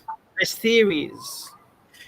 See, what's your education? Just you asked me a lot of questions about my background, so it's fair that I know Oh, something I have about. no education. I'm a layperson. Oh, okay, so you I don't just have. have a lot of I have a lot of Let's talk about conversations. something else then. So that's one of Oh, the. no. I'll find somebody to have this conversation with you. Okay, so mainly other problems is the ethical one. For example, well, there's scientific problems, but you don't have education, so we can ignore that for now. But don't worry, I've got somebody coming to deal with you with regards to that. Just bear me a second. I don't have much time. I wanted to talk to you a little bit. I was kind of odd to see, like I don't know. I think you're Irish. Seeing Irish men, copying Arab culture is funny. Which part of me looks like an Arab? It's just like how just seeing you in other videos, wearing. One second. Like saying assalamu alaikum. Which part of me looks like an Arab? Assalamu alaikum. Like I see your profile picture. Well, I am born in Islam, so I can, this is my culture. Right. So you're an atheist dressed like an Arab, and I'm an Englishman dressed. So Arab is a culture, a religion. So Islam is Arab dominance. Well, which part of me looks? Which part of me looks Arab? You speak like them. You have I've seen other videos where I don't know, you or another white guy, ginger guy. Sorry, I'm sorry, I didn't mean to say ginger. I mean Irish guy, wearing jilbab and trying to. You haven't seen me wearing a jilbab. I don't know. I think there's another guy who looks just like you. Well, that's not me, is it? I don't know, man. You guys look similar. So. But anyways, you're trying to speak like them. All right, their language. I speak like that. Yeah. Okay. So. So it's just so I understand, you're intrigued by why a white Irish guy is looking like an Arab. Was your words? Trying to speak like them, trying to this is Arab dominant religion. You bow down to their country. But nonetheless, so okay, let's go to Quran and let's talk about. Oh, he ran. My sister, would you say I look like an Arab? Not right now. I've seen I don't know if there's another guy who's, yeah. Okay, my bad. I thought you were somebody else. There's another guy. You don't know who I am. Oh, that's funny. Thank you very much. There are two guys who look similar. Then okay. I'm sorry. Don't you have a twin or somebody who looks just like you? No, I don't. I have a beautiful hat though. Can I wear my hat? Your hat? Yeah, I've got a lovely hat. Let me see if I can find it. No. A different guy. He looks. No, but if you see my hat, you might. Hold on. Anyways, let's get to the Islamic issue. So, because you don't have education, I will tell you. I can't find my hat, man. Yeah. Who's the Arab in the chat? I don't know. No, this is I was born into it, right? Like I told you. So listen, bro. You're Afghani and you're dressed like an Arab. Yeah. You're an Urdu speaking Afghani dressed like an Arab who identifies as an atheist. Yeah. A lot of Arabs are atheists.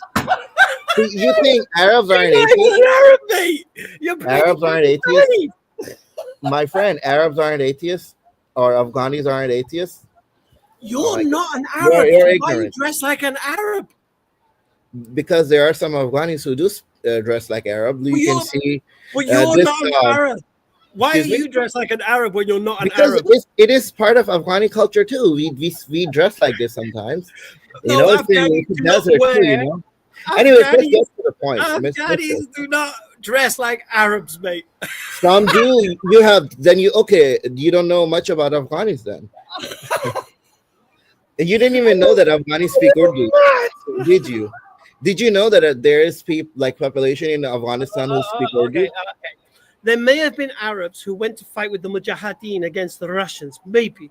No, Okay. no. But you, sir, left Islam at the age of 14, and you have a profile picture dressed as an Arab. Because I carried the culture. Be honest. You're not Afghani, are you? You're not I'm from Afghanistan. I am You're from not from Afghanistan. I'm You're from Afghani. Morocco or from Iraq or somewhere like this. I'm No from way you're from Afghanistan. Afghanistan. I am like from Muhammad. You are a liar. So here we go. That's why you're Muslim, because you don't you have sir, this thing. You think you know everything, right? Sir, are a liar. There is no way are you 28 years old, left Islam at the age of 14, whilst living in Afghanistan, not speaking Pashto. Okay, I see why you're Muslim. Okay, I see why you're Muslim. And 20, and at the age of 28, you're still identify as if you have some Arab heritage. I see why you're Muslim. I see why you're Muslim. Bro, listen, stay Muslim, all right? Stay Muslim. Stay Muslim. It's fine. I see why you're Muslim. You're a clown. Sir, you're as fake as can be. Okay, yeah, you know everything. Like you're as fake as can be, dude.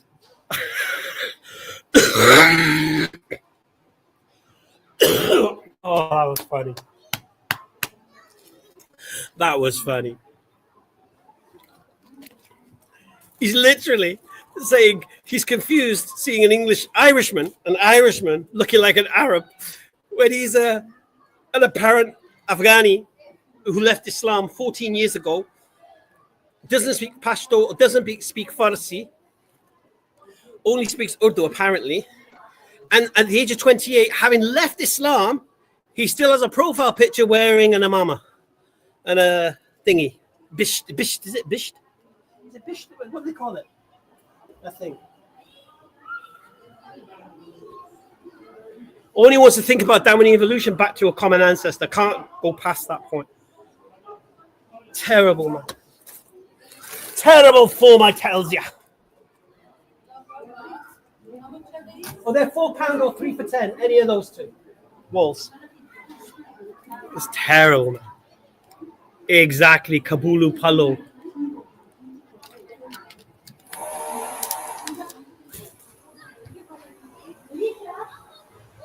Don't worry, bro. I sent the geezer pack in.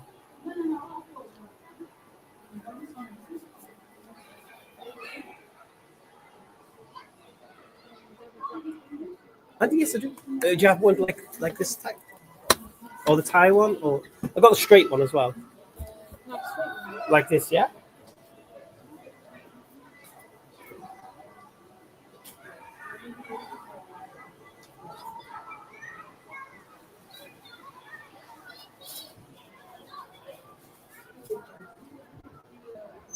Just the one. Just one. £3 or 2 for 5. 2 blacks.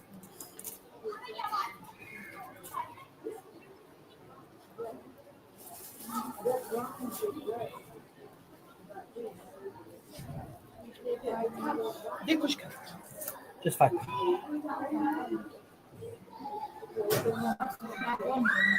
Oh, say what you?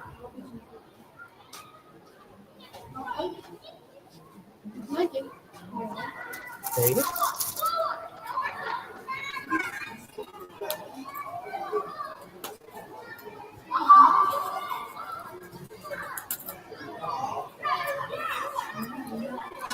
Thank you very much.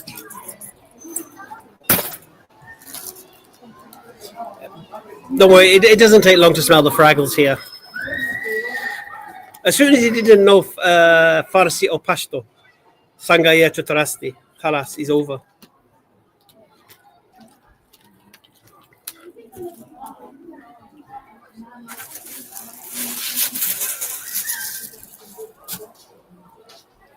I think he confused me with Big Chris, if I'm not wrong.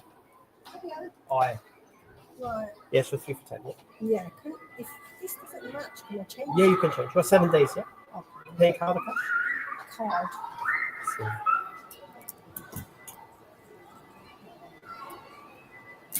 Afghans and Arabs have similarities with the Thawb. Not really. Afghanis are more Shawal Kamis than Thawbs, to be honest. And the way they wear their scarf is completely different. Yeah. He said he can change it within 7 days.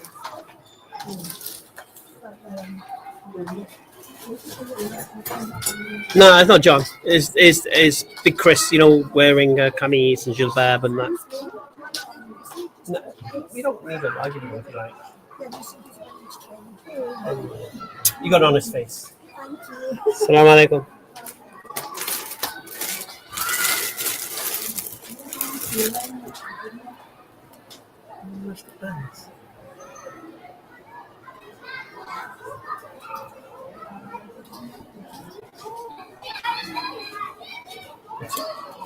Two for 10, right? That's correct. Well, just buy these two scarf for these two dresses. Okay, if there's any problem, you can always change them. Looks like you've got good matches there. You can change them. You've Yes, got 7 that's what I days, was yeah? wondering. Hi. Yeah. You've got paying cash or card? Cash, okay. Yeah, no problem. You can change them. Do you need a bag or I can put in your bag? Should I give you a bag? Yeah, I have a bag. You have a bag, yeah? Thank you very much. Be careful your cash around here like that, yeah? Don't let people see you paying out of a carrier bag or that. Be dipping in it. Yeah. Seriously, I'm not joking. Do Careful. you have a page or something? I saw you were Yeah, Hamza's Den. My YouTube channel is Hamza's Den. Hamza Hamza's then? Den. Hamza's then. Yes. Okay. Inshallah, I will. Inshallah. Where are you from? Which country? Kurdistan. Kurdistan, mashallah. Yeah, mashallah. I got quite a big following actually. I do a lot of dawah, eating up atheists and Christians. I'm not sure if I've seen you. Maybe I've seen you on TikTok. Yeah, I'm not probably. sure. Yeah, you'll see shorts on Do you have TikTok. Hamza's Hamza's Den. Hamza's Den. Oh, okay. I thought we just had like on YouTube, but No, so it's on TikTok. It's Hamza's Den 8.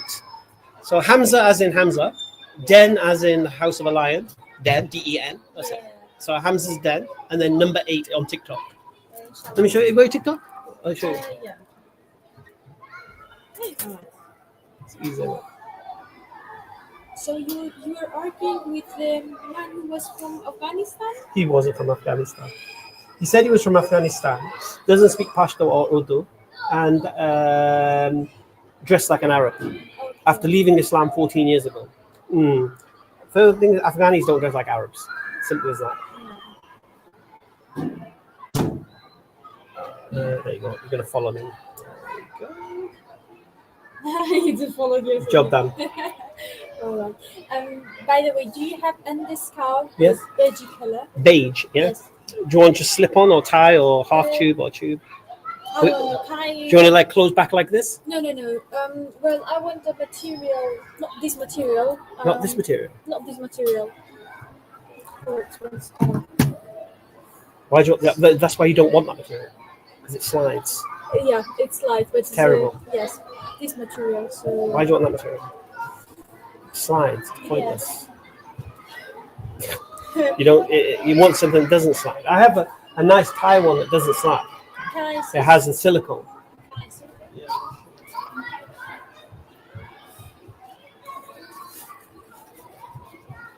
Your cap is not there, and it's not a good cap.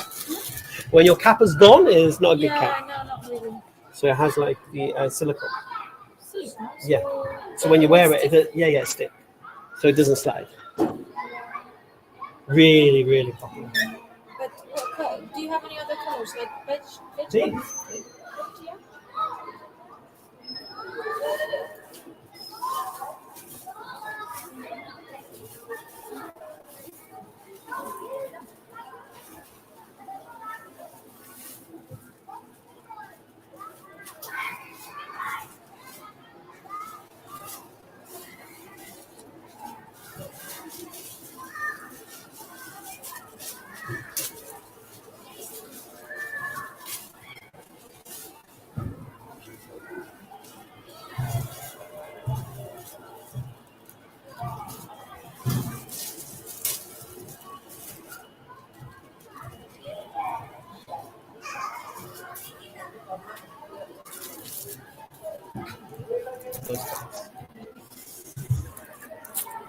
Perfect.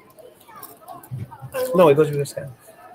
Not just this cover, a lot of. Oh, okay. a lot of I have stuff. like this one in the in that color. You know, like Yeah.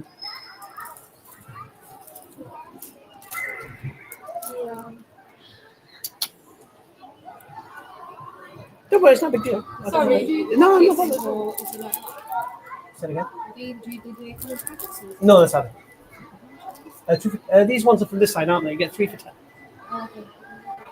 Okay. This is really cool. Really good. From Turkey. Really good. How much is it? They're £4, 3 for £10.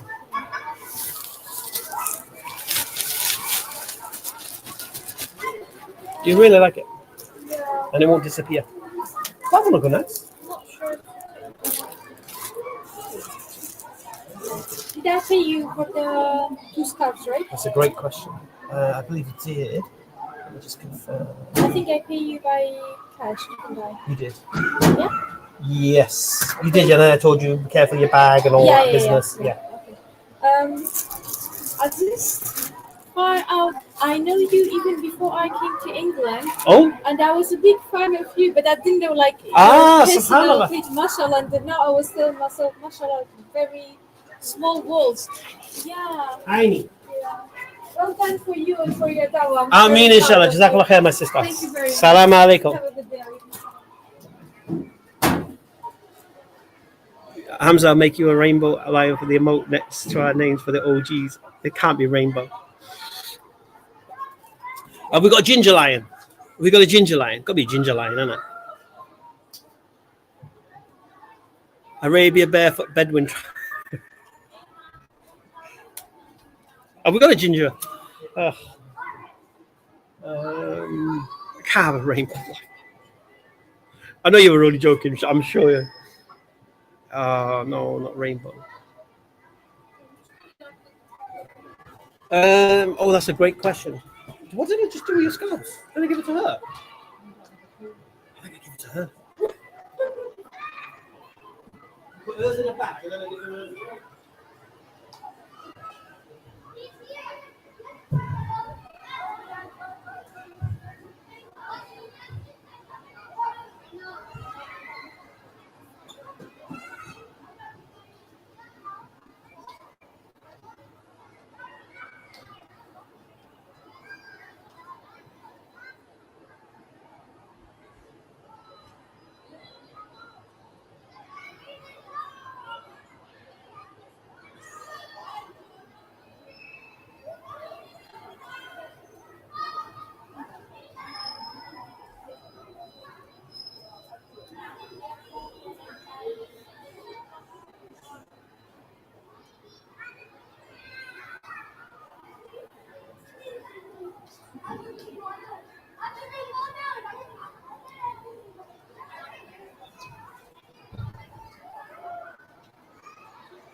Yeah, choose them again. I'm sure she'll come back.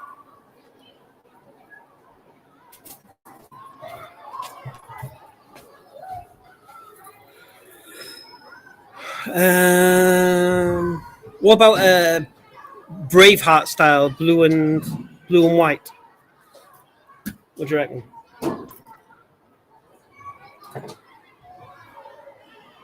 Or something around it? What about gold? What about a gold one? Has gold gone?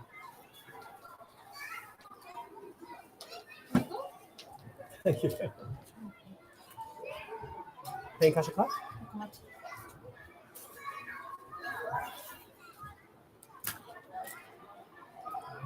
Yeah, do black and gold.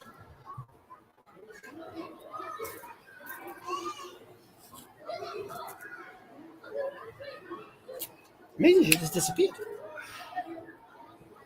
So did she get her own one and then? No, she already bought hers, and then she was looking at caps, and then you brought yours over. Then I was talking to her, and I put them in a bag, and I gave her the bag. So she got 2 free hijabs. Well, she's got 2 at the moment for free, but I'm pretty sure when she realizes she'll bring them back.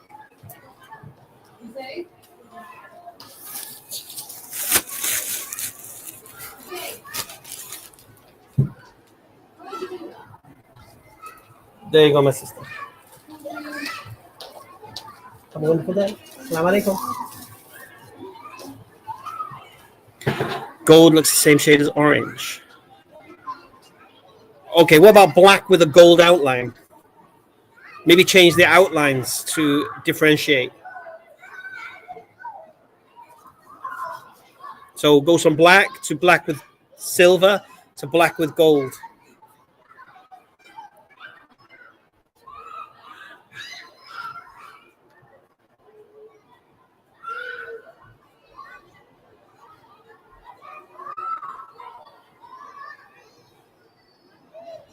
Assalamu, bro, don't worry. I needed you to deal with this atheist that was on my channel, but he's gone.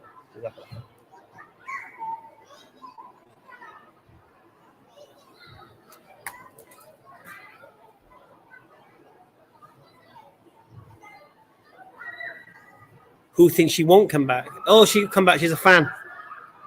She'll come. She'll come back.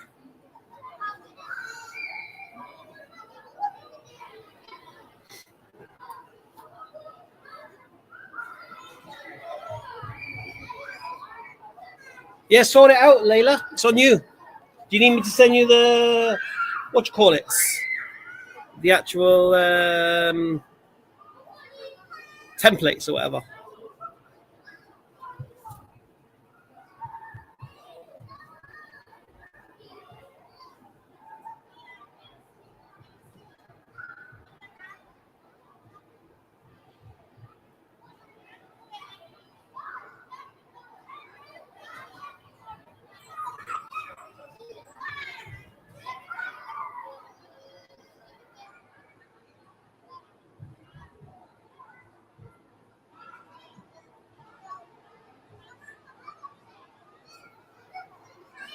Oh, it's got a bloody shopping list.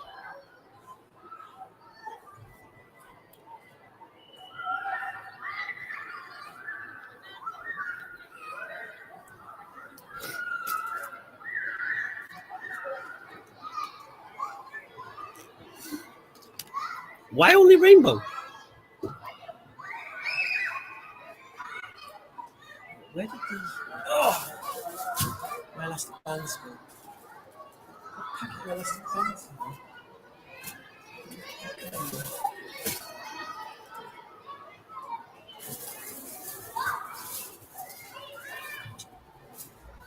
Oh, where did they go?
A lion with a sharma. That's cool.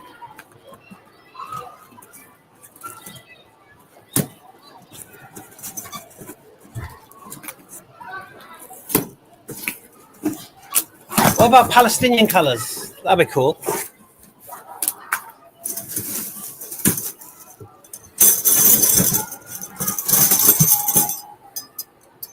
I think Ben's got the template, to be honest. I think Ben's got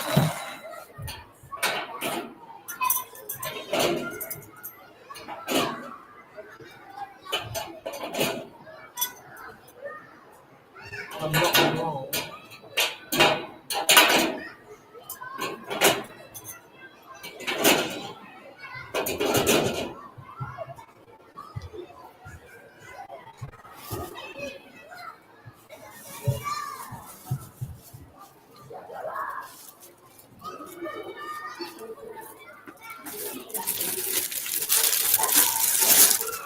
We need to make some more emojis as well, to be honest. We've been a bit slack with the memberships.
If you need a stick to reach anything high, I got a stick, okay?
Yeah, definitely.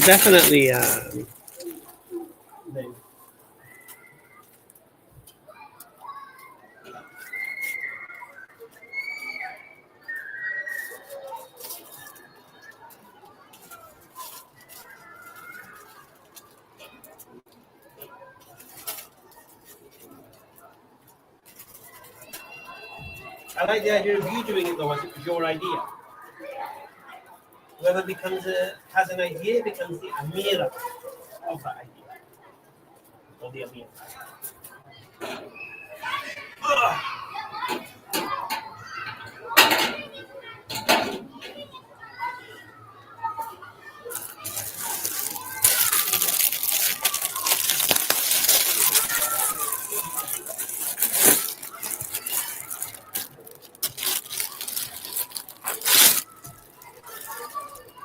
You ain't got a clue. Just the idea. I thought you said you could do a rainbow one.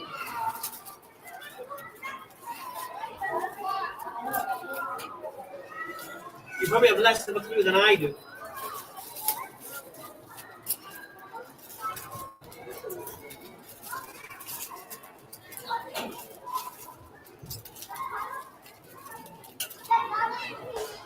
We're gonna have some Bobby Wick later.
I should get some rest and feel better. True. Very true. Especially when I'm going to go to that madhouse tomorrow.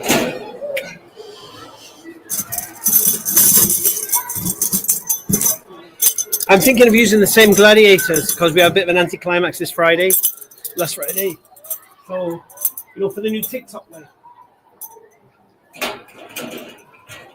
So maybe roll with the same ones, just to test out this new TikTok method. And from there we can flex it up.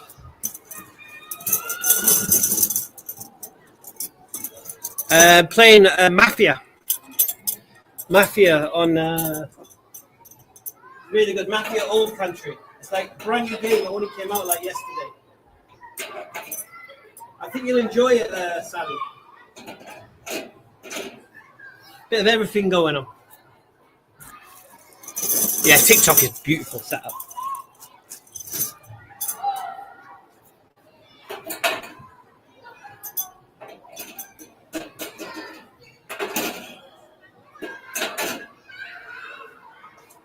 Especially because I'm getting a lot of fans from the We Want Our Country Back brigade.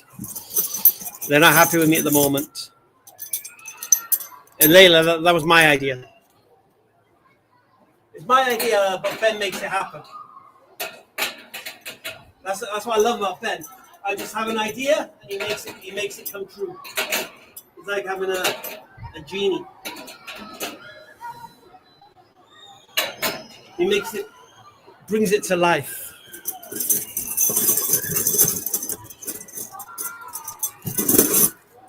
But they're always my ideas.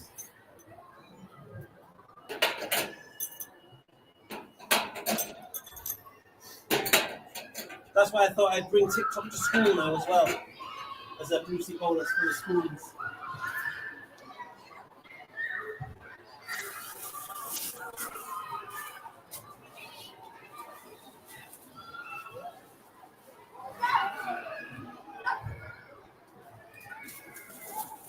Oh, he's dead for a Saturday today. Dead, I tells ya!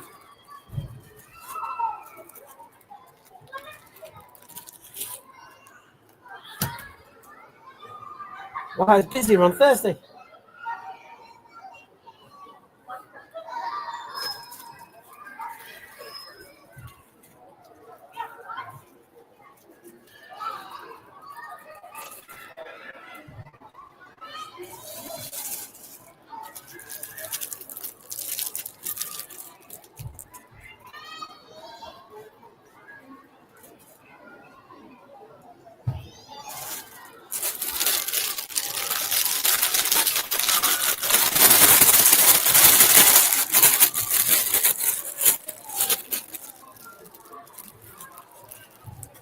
I expect to see you there, Sally Chanel.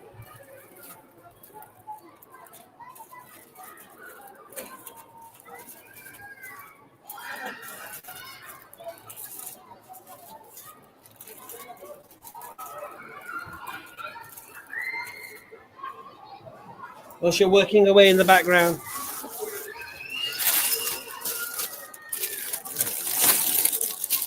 It's funny you should say that, Joseph. We've got about 1 hour and 3 minutes left here.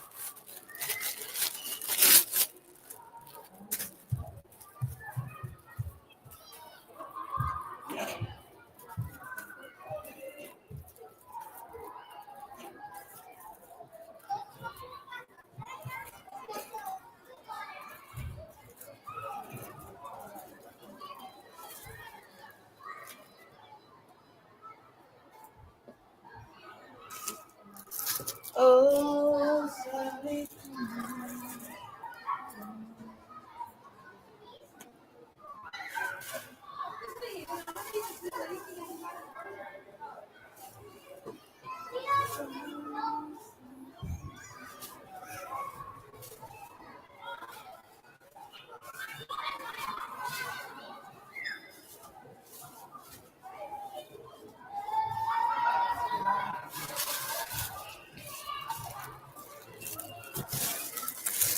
What's happening, Virgil? It's been a while.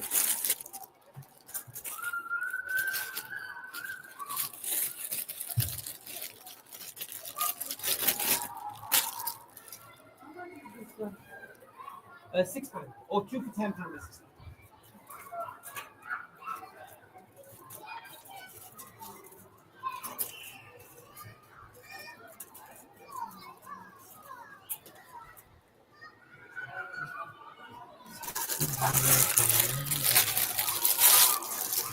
It is relaxing and chilled, isn't it? Yeah. A little bit Bobby Wick going on, not too much yet.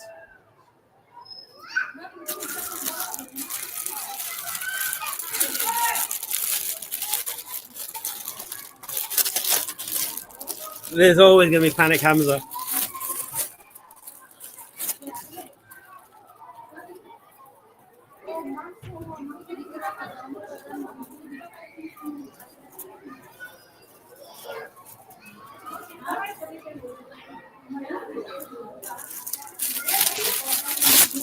Me no more trouble.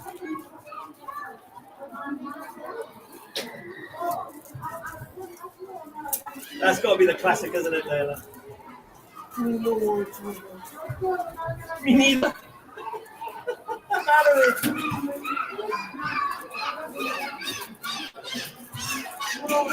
From the flipping dark.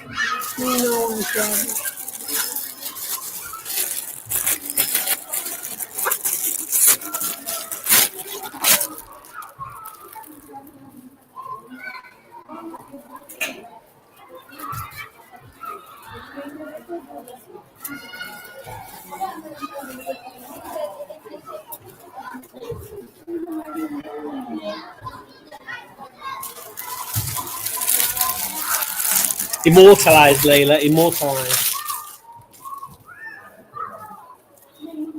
The trauma is real.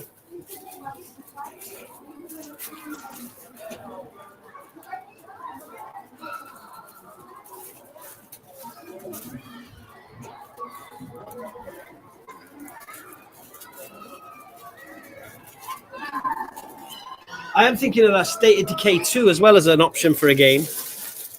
That was looks a really good game.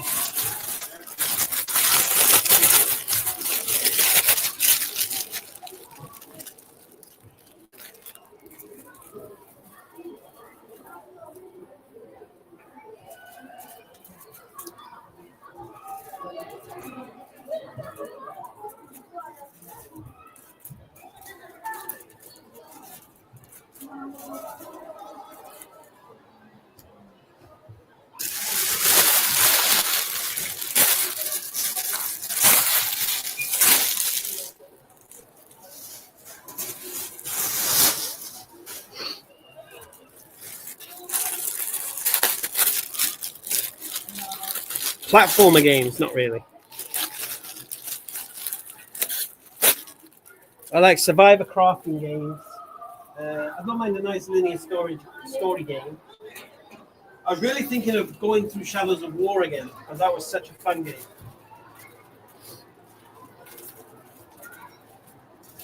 I don't know if the new gamer crowd enjoy it though.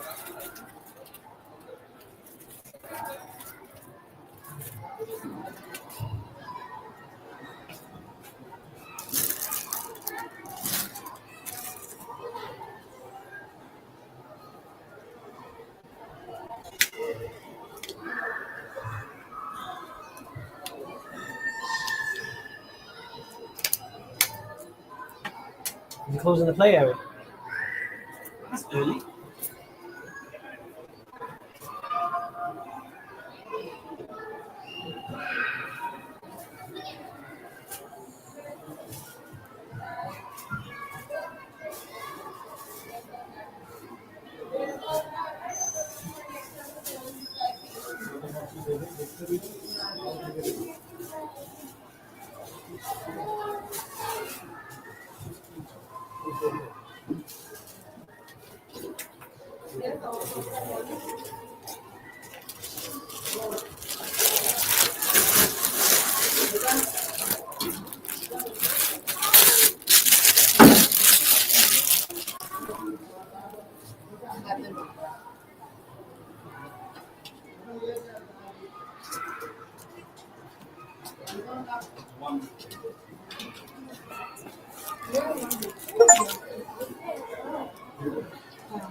Sonic.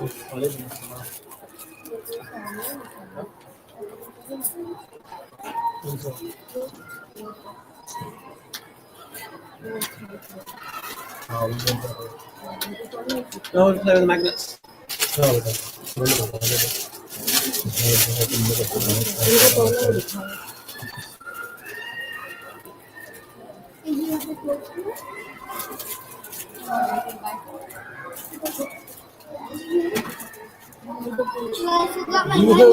you have those kind of here on the shelf? No, I can show you. Oh. Which one you want to see? Okay. Which color? This one, yeah?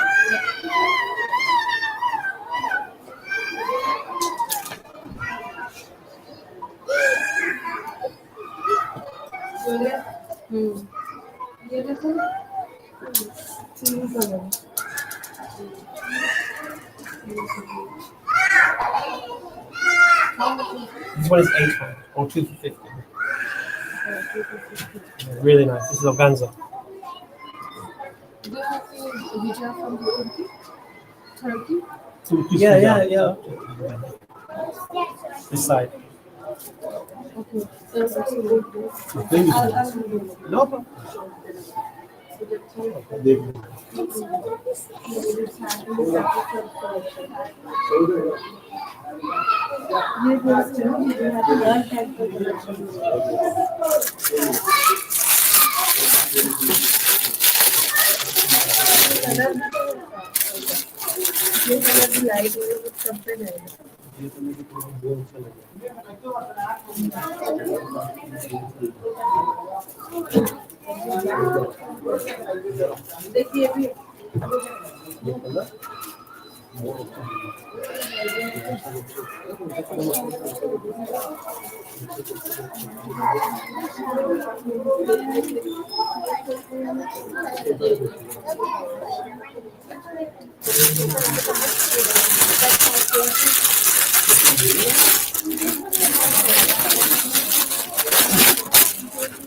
Yeah, when I broke my leg down,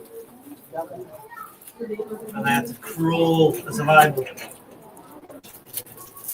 Get some sticks to make a splint.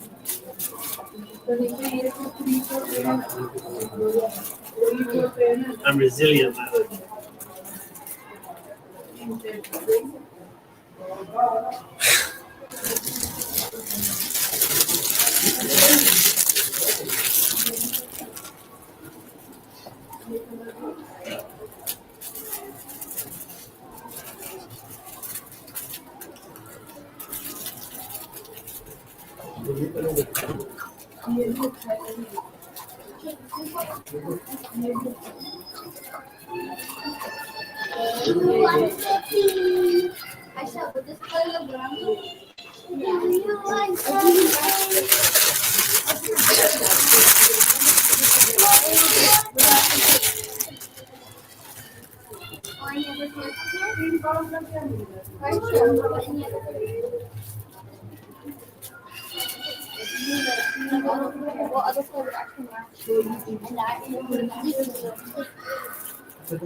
Who's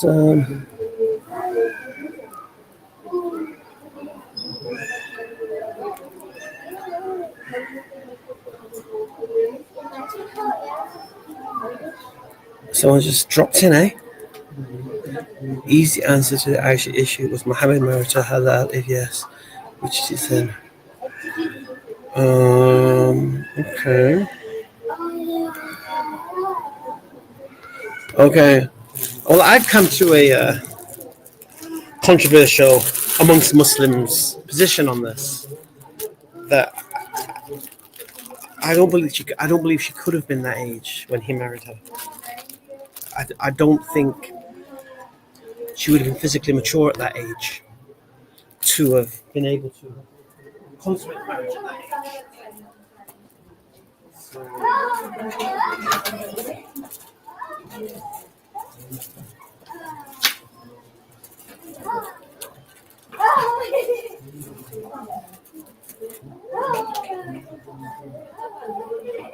Because I've always believed something, which is now found out is not true. Just the one. But you're still looking all right.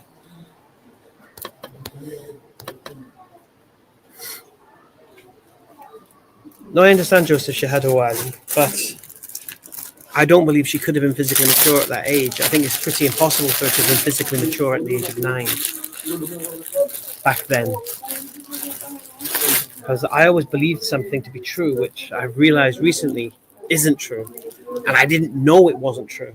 And I don't think most of you guys know it's not true. I mean, I said it the other day, and I don't think people believed me in the chat. Did you guys believe me in the chat when I said what I said? It's kind of shocking. It shocked me. I told you I lost an argument to the missus because of it. Did it shock you guys?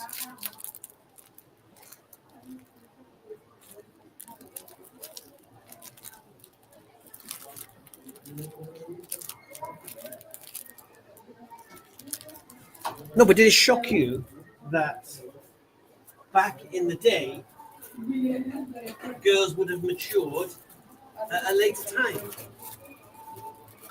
That was a mind blow for me.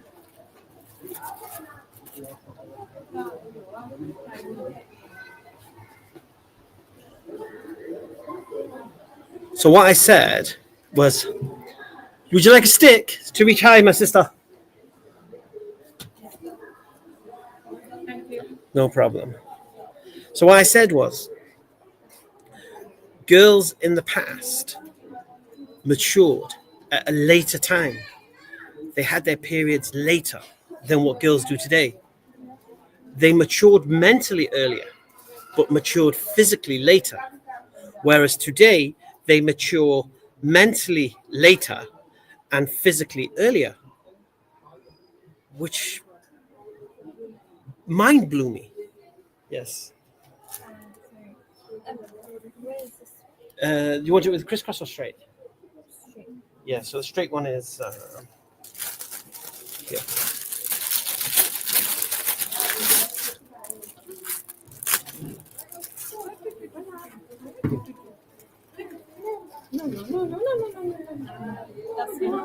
They're £3 or 2 for £5. Colours are there. I get one white one and One white and one black, yeah? yeah. Well, can I get like that white? The off-white. That one. Actually, the off-white. The off-white. Yeah. Just £5. No, girls in the past didn't mature earlier. They matured later. Or cash, you said, didn't they? Did you know that?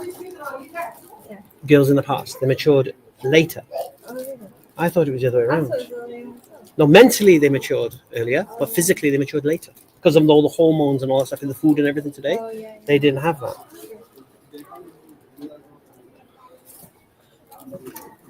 I can't believe I lost an argument to my wife on that point. Take care.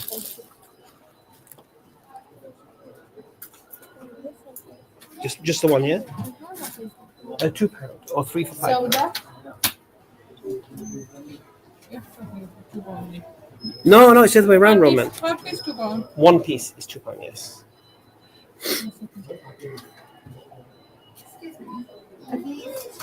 Yes, that's correct. Do you need a stick? You've got a stick here. There you go. £6. So just the scarf, yeah? You paying cash or card? Cash. Okay.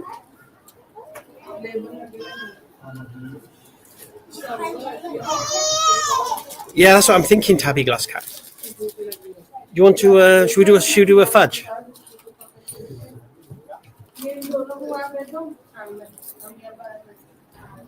Thank you. Let's do a fudge. You ready for a fudge?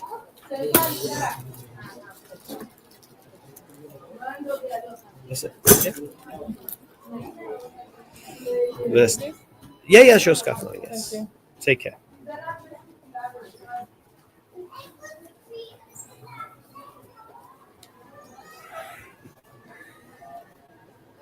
Yes. Bismillah. Paying cash or card? Card. Just that. Yeah. Are you Hamza's dad? Am I who? Hamza's dad? Hamza's dad. No, Dan. Is that Dan. you? Yeah. That's my channel. I'm Hamza. Fine. Hamza's den is I seen my some of your place where I videos. hang out. Ah, okay, mashallah. I couldn't pinpoint at first. Oh, really? Yeah, and then I'm like, Oh, gingers all look the same. Eh? How much is Exactly. this? £2. Well, 3 for 5. Do you need your receipt? Are you okay? it's okay. Okay. Yes. Jazakallah khair. Assalamu alaikum. Very nice to meet you guys. Oh, from Canada, mashallah. Yes. Assalamu alaikum. Do you want a photo or anything? Are you alright? You sure? Okay. Some people are shy to ask this one. You got 3, yeah? White? There's no white there? Let me check.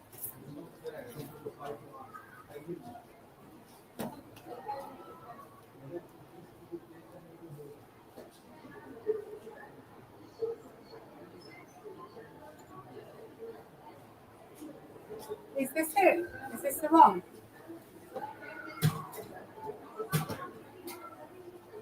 I got off-white. You got Yeah, that looks really small. Like whip size.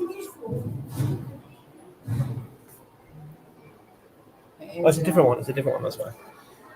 Is that one not there? Put that one there. I'll get you. We did have white in it.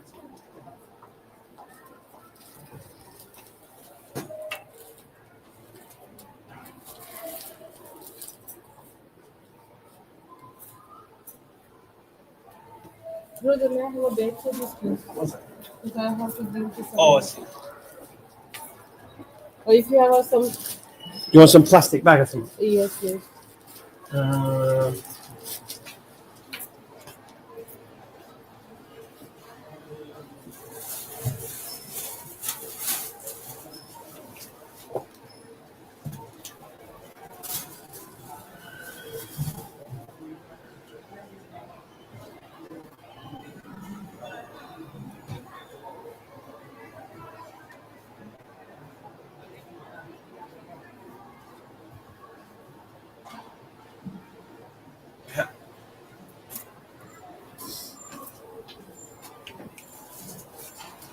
There you go.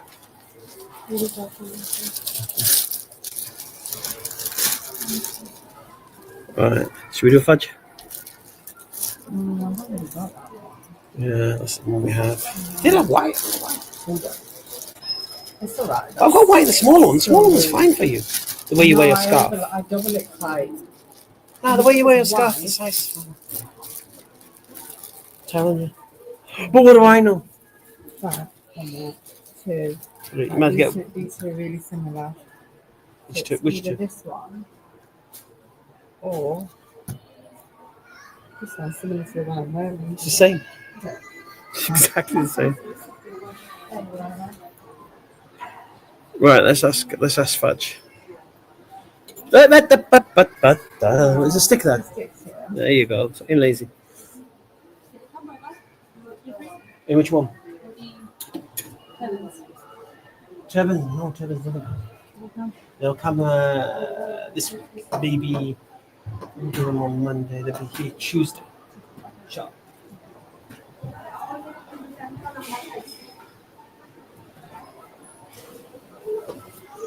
We'll ask her. We'll ask her. The way I'll ask her, it'll be good. Don't worry. It will leave no room for. Okay. Listen, I lost an argument with the missus on this point, so I was blown by it. How much is this one? That one is £6, 2 for 10. £6 each or 2 for £10. If you were to be asked the question, right, girls back in the day, yeah, say the time of the Prophet ﷺ, matured physically earlier, would you say they matured earlier or later? I Physically. would say later. You would say later. Yeah, but the way they went on back in those days, then that means they must have matured earlier. Why do you say later? I just feel like everyone just matures really quickly now. No, not mentally, physically. So we've got physical and mental maturity. Yeah, I'm on about physically too. So physics. And that's because I'm just talking about. No, it's when fair. I It's was fair. younger. But What age do you think they physically matured, you know, average, you're right, though, because in the time of the I Prophet? think they would have matured a lot sooner back then. You'd think so, wouldn't you? Yeah, but didn't they? You'd think so, wouldn't you? Yeah, right. Honestly, I had this conversation with my missus, right, and I lost the argument. I was shocked. Let me just ask Fudge. She might have messed me up. 1 second. 1 second. Hey, Fudge. Salam, Hamza. What can I do for you today? All right, so we're just testing something out here. I had an argument with my wife the other day, and you said I lost. I just want to confirm it. That one is £6 2 for 10. Yeah, that talking about girls in the time of 6th century Arabia, would they have matured physically at an earlier age or at a later age? And what age would that have been? Sure, we can clarify that a bit. Generally, in the historical context of 6th century Arabia, it's believed that girls did often mature physically at an earlier age compared to modern standards, mostly due to differences in nutrition, lifestyle, and overall environment. Well, it's hard to pin down an exact. 1 second, but you said the other day that they mature physically later, based upon the no hormones in the diet and that. I see what you mean. Well, I might have been a bit unclear before. It's definitely a complex topic. In historical contexts, it's often thought that girls might have matured a bit earlier because they had different lifestyles and diets that led to earlier puberty compared to certain modern standards. But it's definitely not a one-size-fits-all answer, and there's room for interpretation. So if it sounded like I said Okay. yeah, it's... So you've just changed it. Well, You've I'm changed really your just answer. trying to... Thank you. You were right. I was right. You was right. Yes. I had I'm looking at my order. What order? Or hijabs, for black hijabs. Which ones? Those ones. Oh, Yeah. you got the receipt? Absolutely. I understand where you're coming Yeah. from. No worry. I'm Sometimes- going to sort you out in a minute. 1 second. Yeah. I took 2, and the black ones you didn't have. Okay. Did the missus serve you? Who served you? You served me. I on served you? Monday, and I came back on Tuesday. You And said they would be here on Tuesday. I came back, I found the missus, Yeah. and she said they were not there. I come back next day.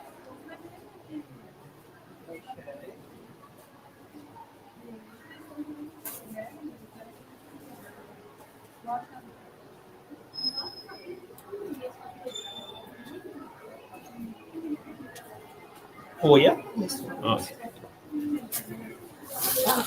I want to buy the kids hijabs as well. Yeah.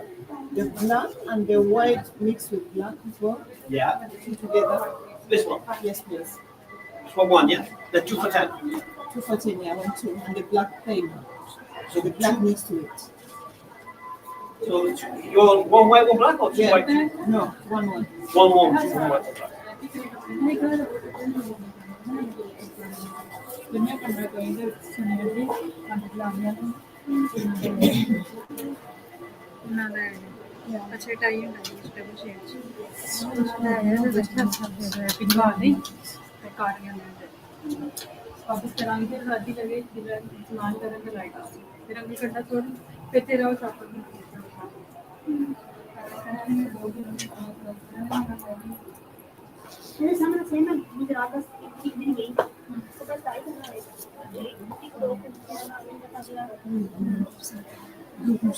These are the last 2.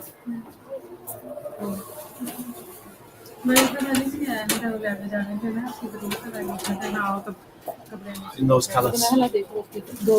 Jazakallah khair.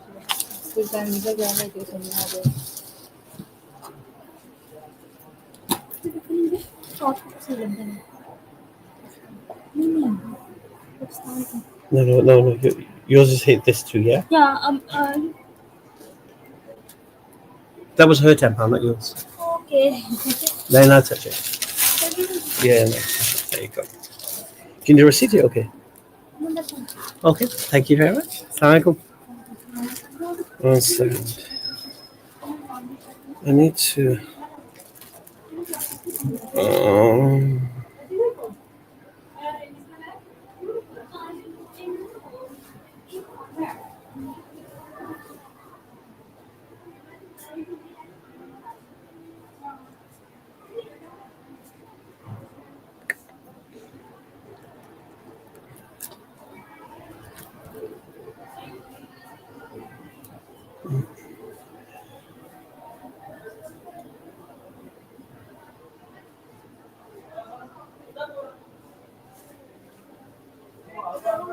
Trying to find that conversation.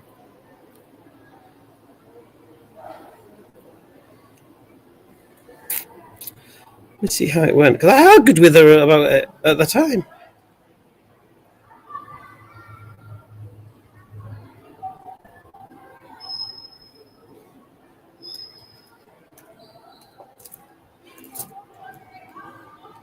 I keep seeing enshrouded answers. Oh, that's so good.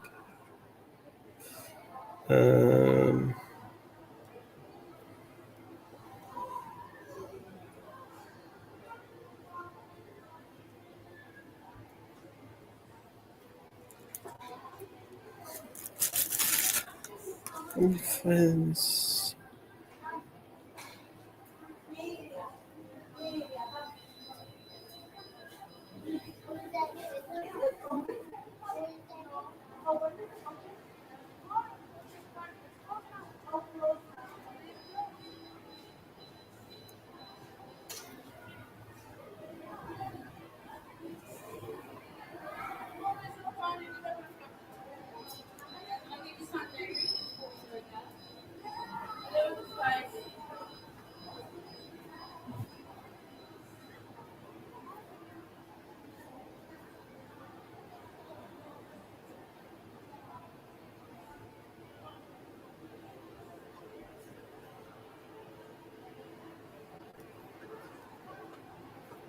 Do you remember the question we said about the tree? That was amazing, wasn't it?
I haven't found the conversation. I was like, we never had it.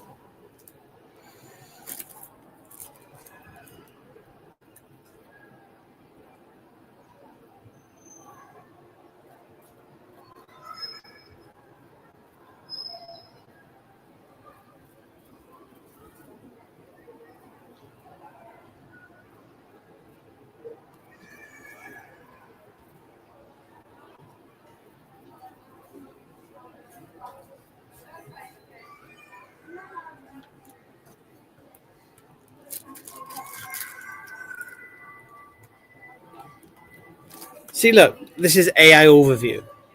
In general, girls of the past reached physical maturity, particularly menarche or the first menstruation, at a later age compared to today. Studies indicate a significant decline in the average age of puberty onset over the past 150 years. While modern girls may start puberty around the ages of 10 to 14, historical data suggests that in the 19th century, girls might have reached puberty closer to 16 to 18 years old. So this is Google's AI.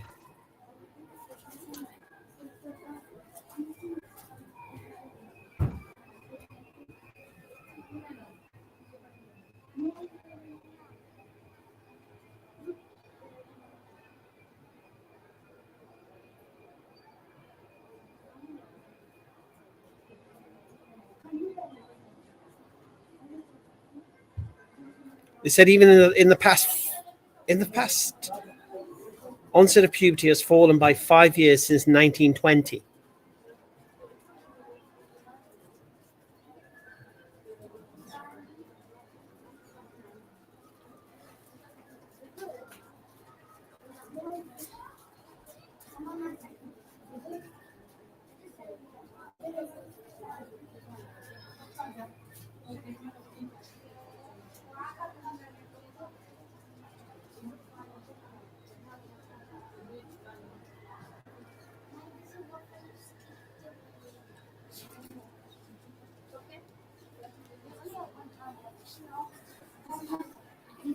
How much is it this one?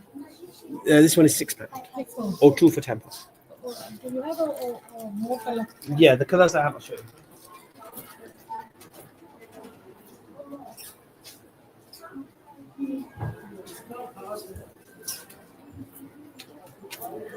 Okay.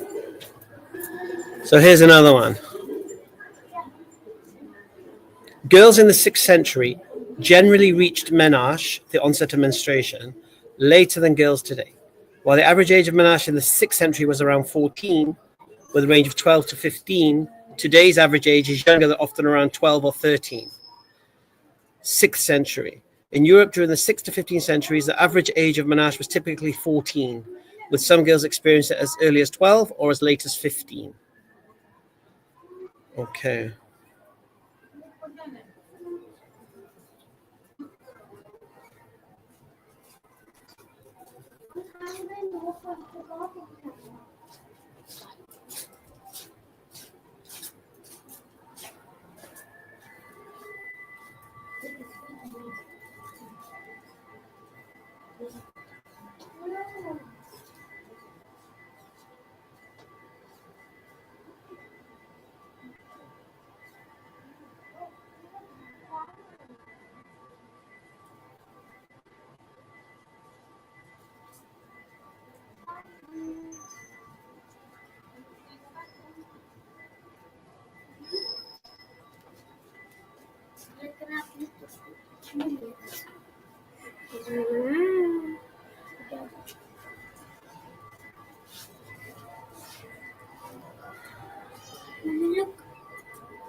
I'm looking for a abaya shop. I've been here before. I can't find it today. It's on the first. Maybe opposite Nula. Taiba. Yes, right about is that? Opposite On Nula. this floor? No. Which floor? Next floor. Next floor up. Next floor up. Next to the unit. Opposite Nula. Opposite the unit. They sell the abaya. Yes. Yes, they are Egyptian shop or they're not Indian. Bengali. They've got nothing to do. But not my shop. Now it's abaya, now it's everything. I've been for a long time. It was on this floor. No. First floor. Taiba. You might think they're Egyptian, but they're Bengali. There's not any other shop in the first floor here? No. Thank you. You're welcome.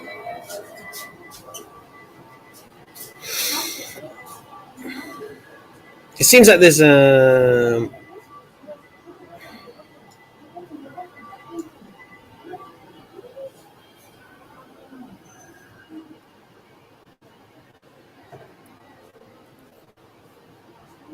average age of puberty 2,000 years ago during the Roman era is estimated to have been around 14 years old. So they're saying the average age was 14 2,000 years ago. So it's definitely got younger. Certainly not 9.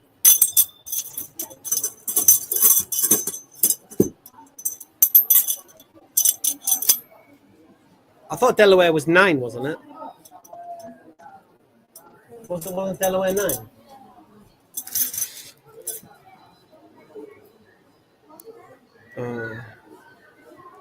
Yeah, we can ask Fudge that. I don't trust Fudge now, though. Fudge is fudging.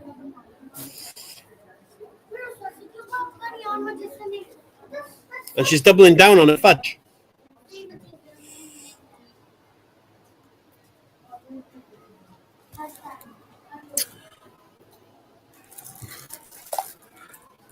Hey, Fudge, I want to talk about your fudging and your proving your name is correct.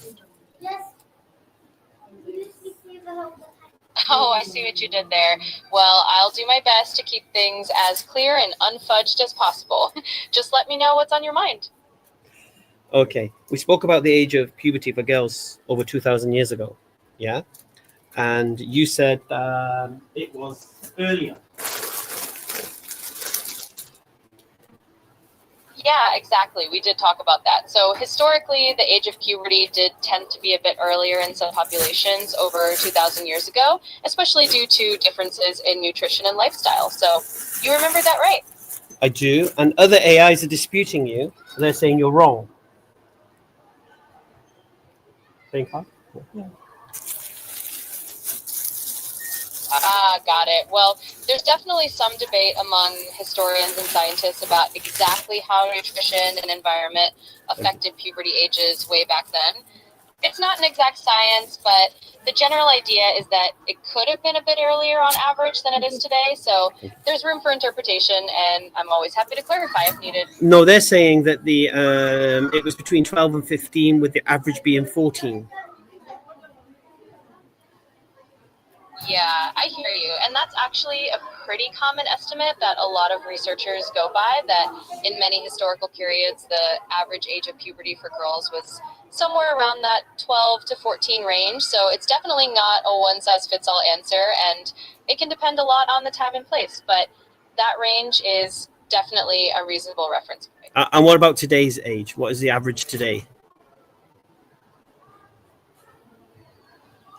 Yeah, so today the average age of puberty for girls tends to be a little younger than it was a few decades ago. It's often around 11 or 12 years old in many parts of the world now. So it has shifted a bit earlier, and that's generally where it stands today. But that's the opposite of what you just said. You said it was earlier, longer ago, but now you've just changed it. Now you're saying today is younger than the past. I see where the mix might have happened, and I appreciate you catching that. Let me clarify. In the more distant past, like thousands of years ago, there might have been cases where puberty was a bit earlier due to different lifestyles or nutrition. But if we're comparing more recent history, like a couple of hundred years ago to today, then yes, on average, puberty is occurring a bit earlier now. So I apologize for any confusion there, and I hope that clears it up. Well, you've not cleared up. You've made it worse now. I'll tell you why. What's your average age of puberty now? Absolutely. Let me keep it super straightforward.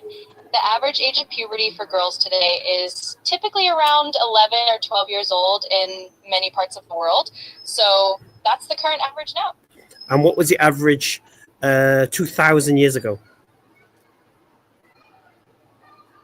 Sure. Let me give you a clear answer on that. So about 2,000 years ago, the average age of puberty is generally thought to have been a bit older than it is today, often around 12 to 14 years old on average. So basically, girls tended to start puberty a little later back then compared to now.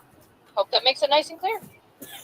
So just so I understand, are you saying girls in the past matured physically and had their menstruation at a later age? Yes, exactly. In general, girls in the past, like a couple of thousand years ago, tended to reach puberty and start menstruation at a slightly later age than what we see on average today. So you got it right. So you were wrong. I appreciate you pointing that out. If I was a bit unclear earlier, I apologize for the confusion. To keep it simple and consistent, yes, historically, girls did tend to mature a bit later than they do on average today. Thanks for bearing with me. What do you mean to keep it consistent? You mean to keep it true? Absolutely. I mean, to keep it true and clear. My main goal is to make sure I'm giving you the accurate info. So, yep, to keep it true, historically, girls generally hit puberty a bit later than they do today. Thanks for the nudge. So people who claim that they matured physically earlier are kind of wrong. Yeah, in a nutshell, if someone's claiming that on average girls matured earlier in ancient times than they do now, that's not really supported by the general historical and scientific consensus. Nowadays, puberty does tend to happen a bit earlier than it did a couple thousand years ago, so you've got it right. That's the more accurate picture.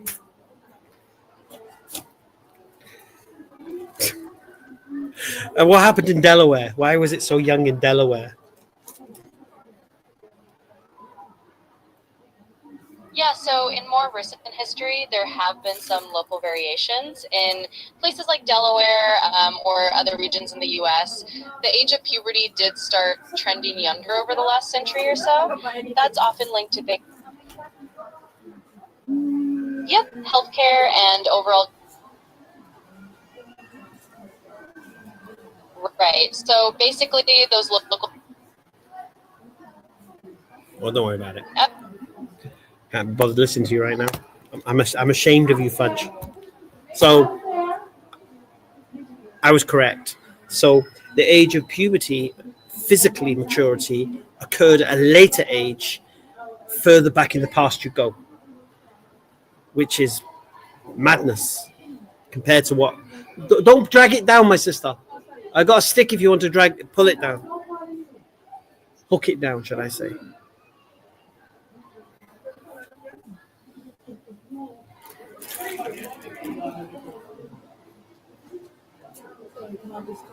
When, did you give it back to me?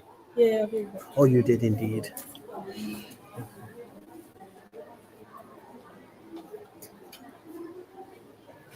Do you guys need a stick? No. No, environmental factors would have been taken into account.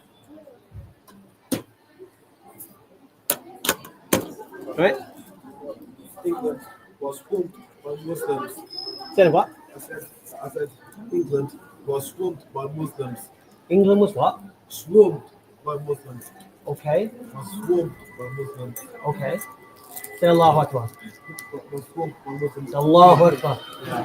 Alhamdulillah. England was swamped by Muslims. Alhamdulillah. Alhamdulillah. Where are you from? Right. From England, mate. Where are you from? Yeah, South Africa. You're from South America. Yeah, man. Welcome to England. He was born here. I was born here. What's his top? I was born here. £6, 2%. He wasn't born here. No. Oh, you really came over, yeah. Where is he born? Ghana. Guyana.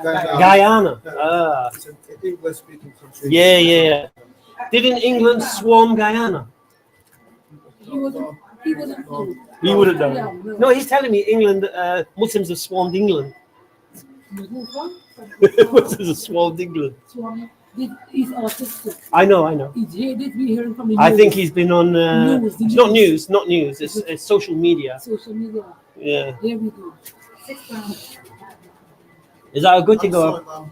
It's okay. It's okay. Mom, I'm sorry. I'm sorry, Mom. I'm very sorry, Mom. I didn't mean it. No, don't worry about it, my sister. I'm fine. I mean, imagine he's seen this on social media, then he walks in the shop and sees Muslims everywhere. I think this is England. Nothing to apologize. Nothing to apologize for. Don't worry about it. 2 for £10, you know that, don't you? All of them. Yeah, you can mix and match. So you get one more if you want. Just take advantage of the deal. I think you got 5 here, isn't it? 1, 2. Yeah, you got 5 here. I need one more to make one. Well, you get another one for £4, isn't it? If you wanted me. 26. Because they're 2 for 10. So you can choose any other scarf you like. Are you together? Oh, no. Do you want to get another one? I need a goldish one. I can't find one. Just the one, yeah.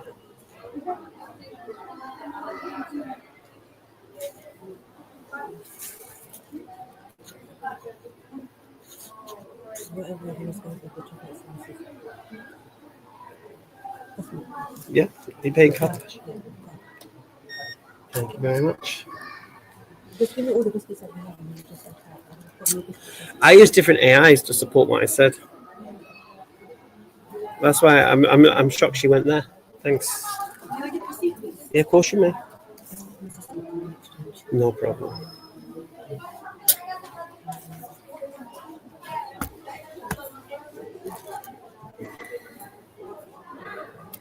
Age of consent is based on tribes, the genes. It's not about age of consent. We're not referring to age of consent. We're just talking about the maturity age of girls back in the day, not the age of consent.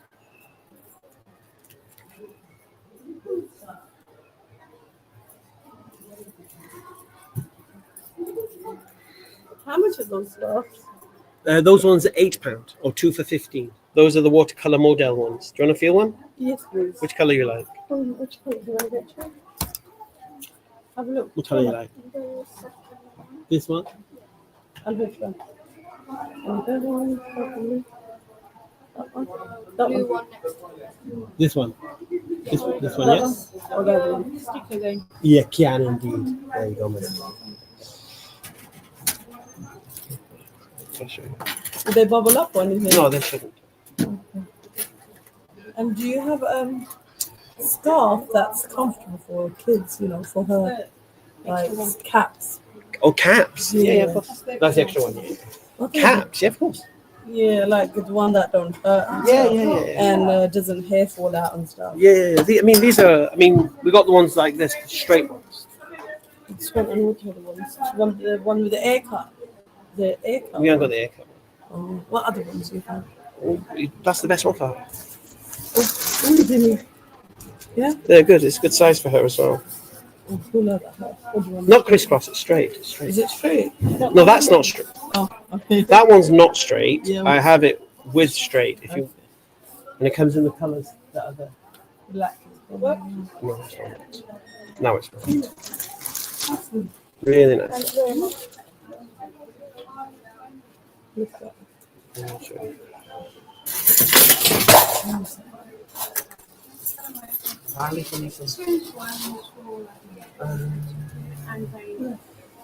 One second. That's good. That kind of really good. Get choice. Works out. Works out a bit cheaper for you. Oh, look, and is that blue one? Look at that blue one. Do you want like a brighter colour one? That blue after the yellow. This one. Yeah. You got that one?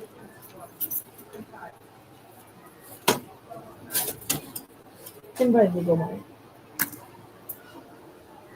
Like that one.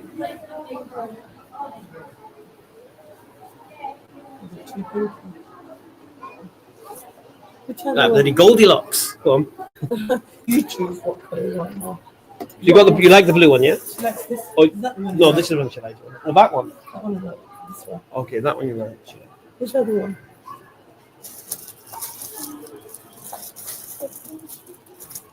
That one. Or that one.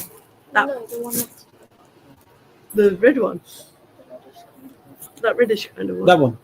That one. That one.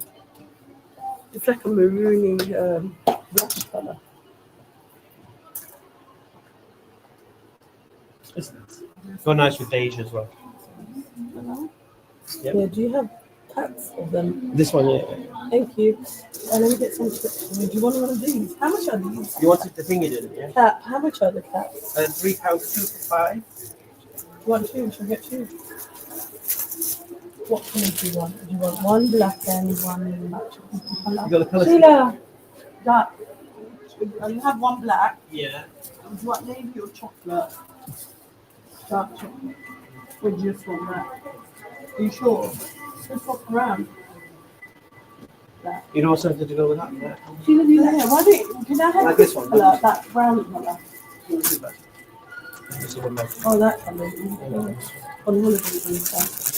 You said something. Yeah. How much are these? Those are 50. Yeah. We have it without the crisscross front if you want it straight. Okay.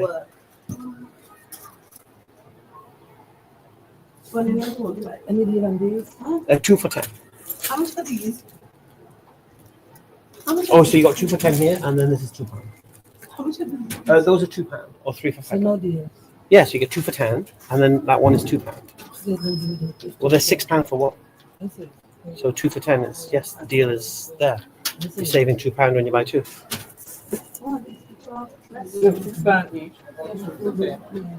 How much are these? £2 each as well. You can mix and match pins, the tape, the magnets. How much and did you say? £2 each or 3 for £5. What about the ice pies be? Okay. You know how to use this tape, yeah?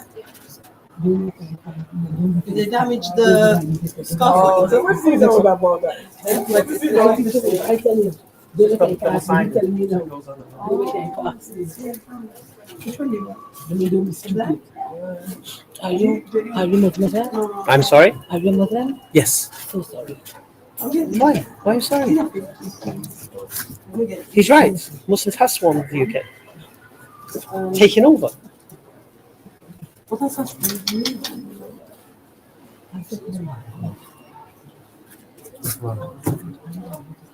You don't want that one.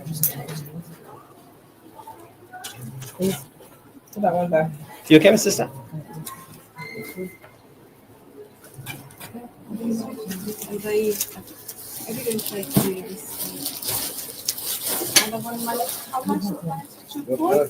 It's the same.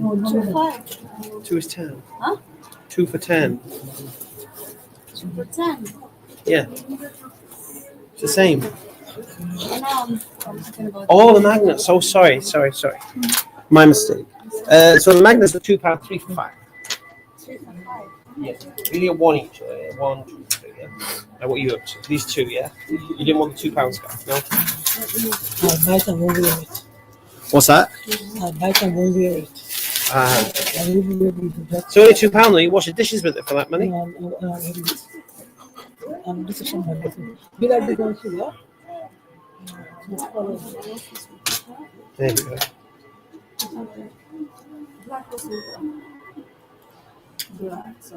Thank you very much. Okay, my friend. You don't give receipts now? Yeah, you can have receipts. What's his name? Alistair. Alice. Alistair. Alisteri. Alistair. Alistair. Stairs that are going up the Yeah, stairs. Alistair. That are Alistair. going up the stairs. Yeah, You know when I Alistair. climb on the stairs? Alistairs. Alistairs. Yeah. Oh, Alistair. with an S on the end. No, Alistair. Alistair. You said Alistair, not Alistair. What do you say, Alistair? That's the way they say it. Oh, Alistair. Yeah. Alistair. Yeah. Have a lovely day, sir. Don't be afraid. Okay. Be very, very afraid. No, I'm joking. Don't be afraid. Take care. I'm just gonna have a look at some. Do you have some black scarves? Like nice material. So that's 3 for 5 and that's £1. In plain black, you mean? Yeah. You have the jersey. You want jersey? You want jersey or no? No, I want like these kind of materials. There might be a black here.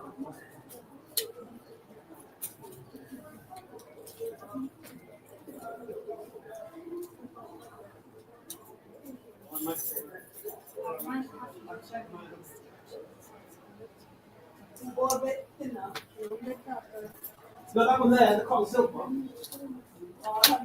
There. That one over there.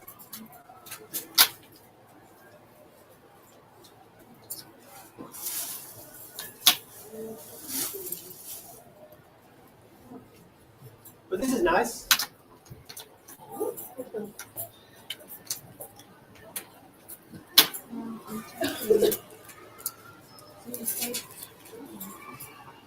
Say it again. So 3 for £5. This is 5. Yeah. It's not on all. Yeah.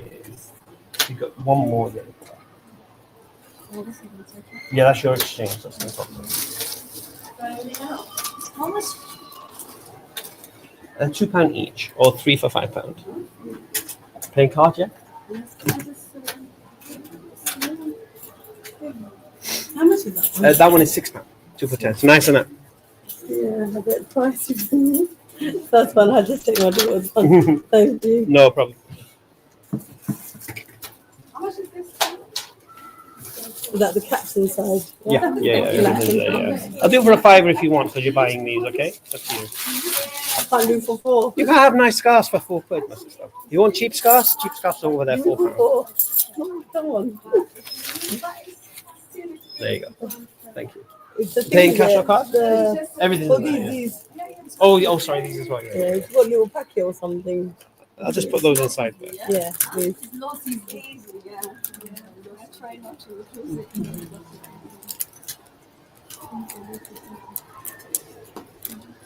And the magnet. Yeah.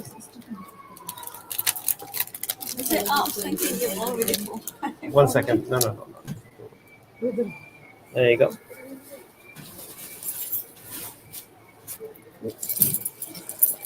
Jamie, that I found out. How much is it? 26.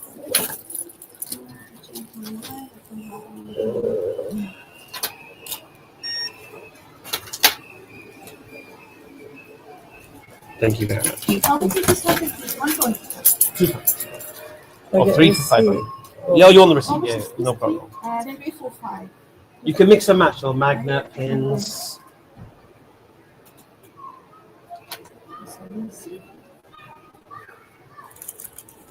Thank you very much. You're welcome. Take care now. you. Can't do that for £4. Oh, thank you. You take care, my sister.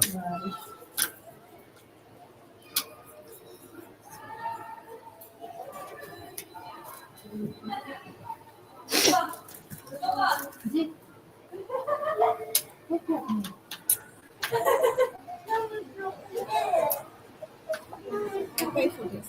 Yeah, of course you can. I was just looking at you outside the room. Oops. Done. Thank you. Assalamu alaikum. Can you send it for me? One blue, one black. Which is going to be different? Golden one, which color? Great. Pink color. And you have cape inside. Yeah, what This colour job? This one is cape. Yes, what colour? What colour? Back is going to be everything. Yeah, we have these colours. This black, one black. Yeah. Let's do the £5. One blue. Navy blue, yeah? Yeah. Okay. Paying cash or card? Card. With magnet and Yeah, everything is here together. I'll put it inside inside here so you can find it. maybe I will see. Yeah, have a look if you like. Want to have a look first?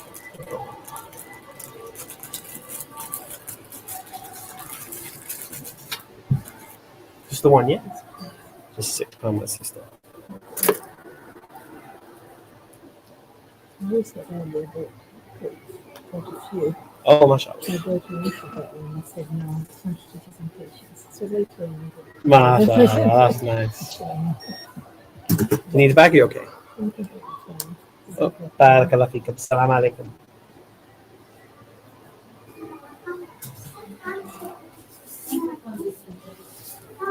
Do you want to hear a really beautiful thing I heard? 1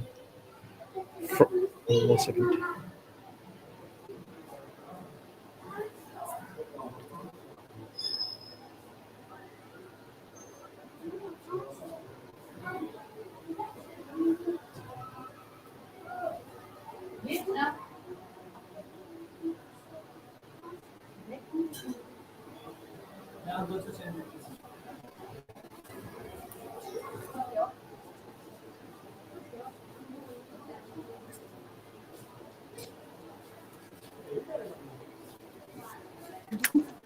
And 2 for 10. Wa alaikum assalam. How you doing, my friend? Online, are we? We are. Oh, We are. We are. Sometimes so. Right, what do you want to say that you don't want to hear? No, I just don't have a what's the word? I don't have what's the word? You know, like your social media. Like, okay. Yeah, I don't have like. I don't have it. So, like, I don't have any of my pictures. Like, I see. yeah. In that way. So, like, it's not, you know, I don't know what's the best way to explain it. I'm not necessarily scared of it, but I don't expose myself outside. Yeah, and it's my personality's always been like that. More introverted. No, it's not special. Yeah, like. But the camera's facing me. Yeah, that's fine. Yeah, it's fine. It's fine. I could turn if you want. Yeah, I mean, it's not an issue. You want to say salam? Yeah. But don't. No, I get you.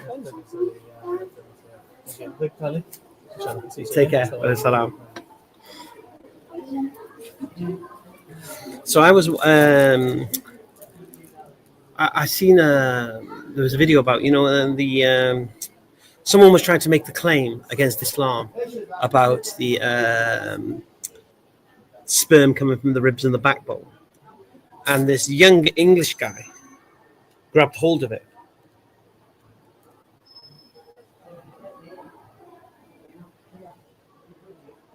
Yeah, and give a really nice response. I'm actually considering bringing him on the channel just because of his response.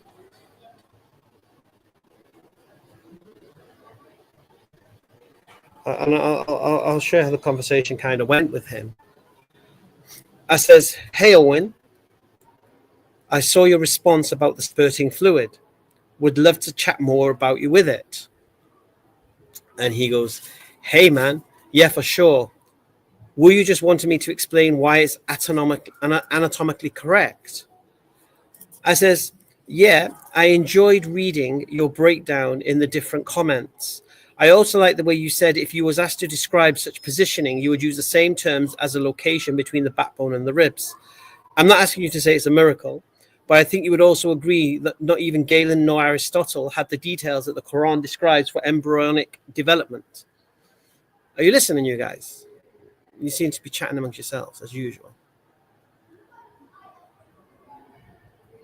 I think I'm wasting my time.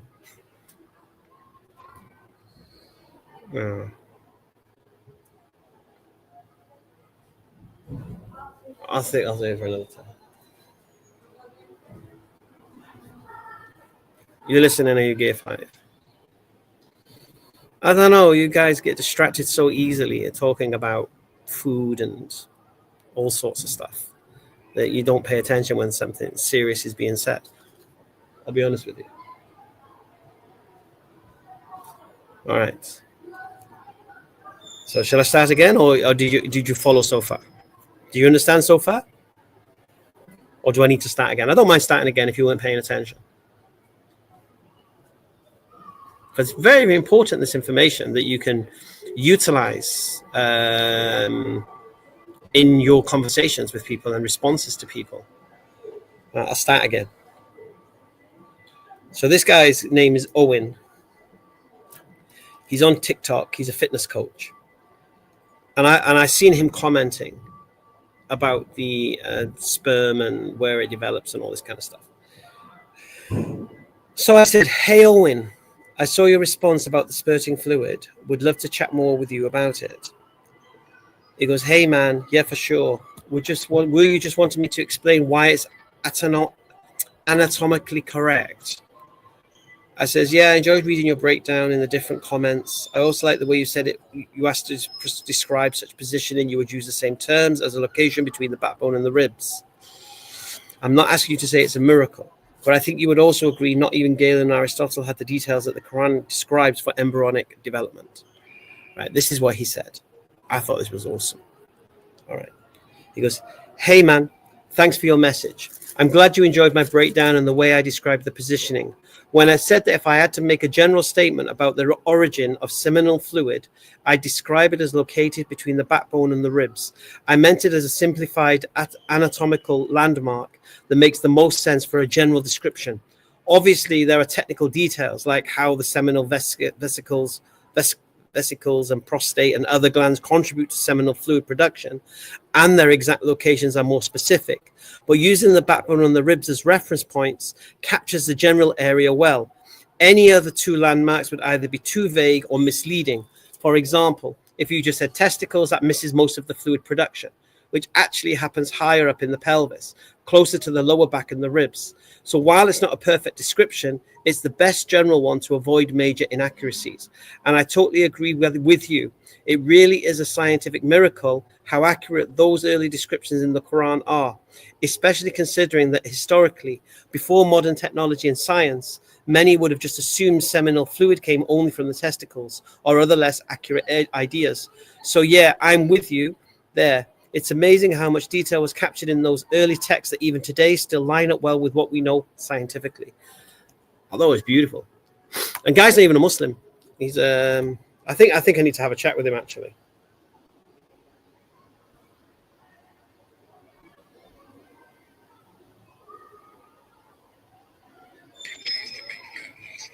Look, he's only a young kid. He's a kid, man. But the way he said that if he was asked to present about the origin of the seminal fluids, he would have used that backbone and the ribs as a general area for all the parts involved in the manufacturing of that fluid. I thought it was banging, man. And he was arguing with these ex-Muslim and non-Muslims and whatever. And he was saying, look, all I'm saying, get a better argument against Islam because this isn't good. Yeah, if you want to argue against Islam, don't use this because this is no good for you. This is scientifically accurate. this is actually supporting them. If your idea is to challenge Islam, this is not the argument to do it. I thought it was beautiful. And he's only a young kid, so I might invite him. You know what I mean? I haven't referenced it, but I might send it to Dr. Imran just for some clarification. Because I'd love to put this argument to bed just when someone brings it up. In fact, I will do anyway. Let's see. I wonder if it's going to come up in Speaker's Corner tomorrow. Maybe. He covers two interpretations. I believe, to be honest with you, it can also just be referring to where the baby emerges from, to be honest.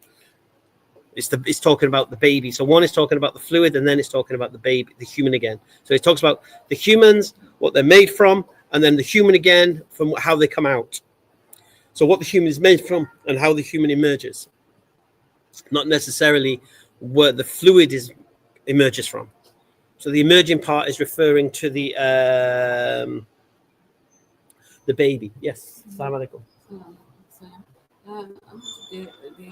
Hijab for child. How old is she? She is 14. Yeah. 14. Yeah, okay. 14. What color do you want? White. White. For school. How many do you want? I think 2. 2 is £10, yeah? I think.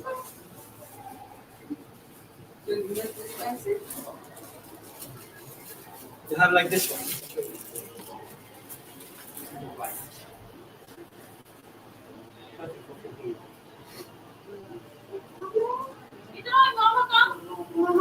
Mama, we're outside.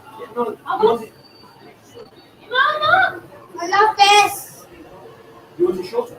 Yeah, I want Shorter than you? Yeah, it's £6. I have shorter. You want shorter? Yeah. Mama. So I have like this. Yeah. Is this one? Yeah, Which color? all colors.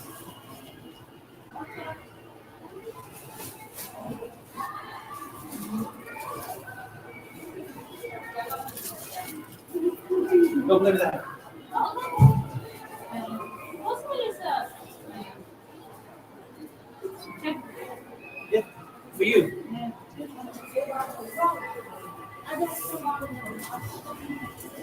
This is the same size as this one. No, don't play with the heads. Which part of don't play with the heads, don't you understand? And that one, yes? This one is £4.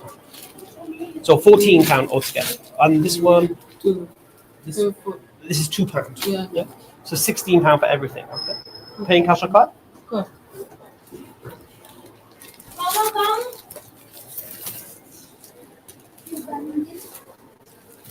Mama, Allah, चली जाओ. लेकर चली जाओ जी. Okay, can you stop touching things? Don't ever. Just don't touch things. Only the last size. Huh? Last size. That's the bigger size. Mama, come. Just touch them.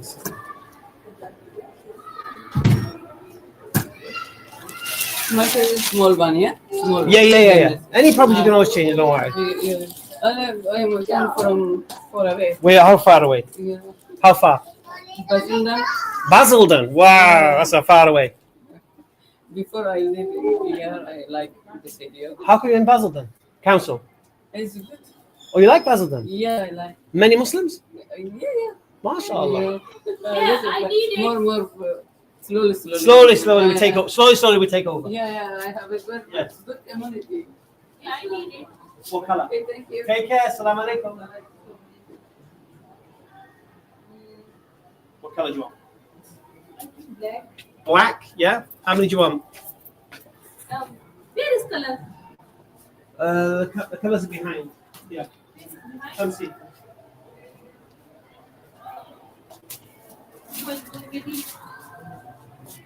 Yeah. The colors are all here. Yeah.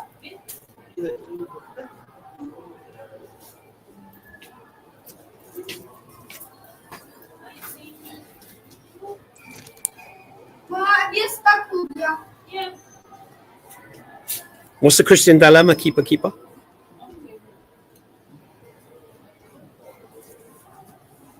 And this one is the price? £6, 2 for 10.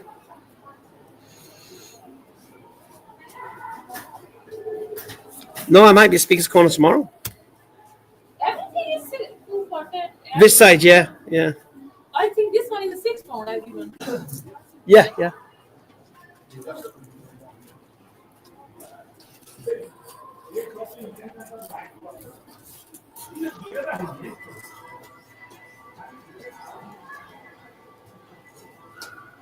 This one is a different prices. I'm sorry? This one is different. They're £4. 3 for 10.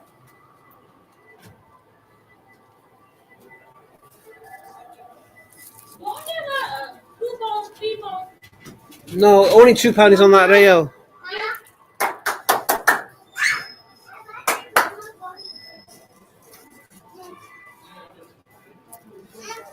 Wait, it's on TV. No.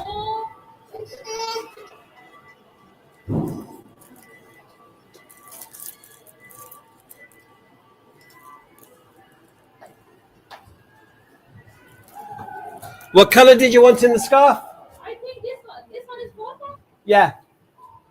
Did you want the scarf you were trying on or not? I need actually. All right.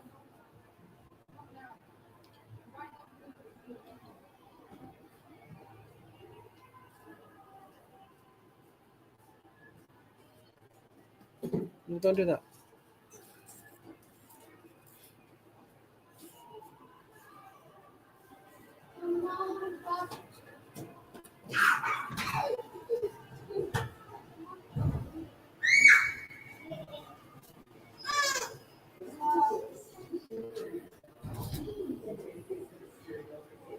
Wait.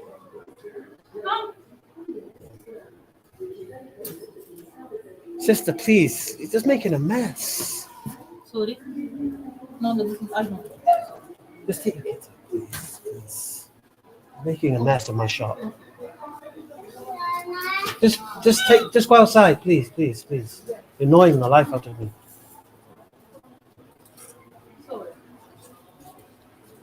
Just the one, yeah? Just £4. The uncle is feeling bad.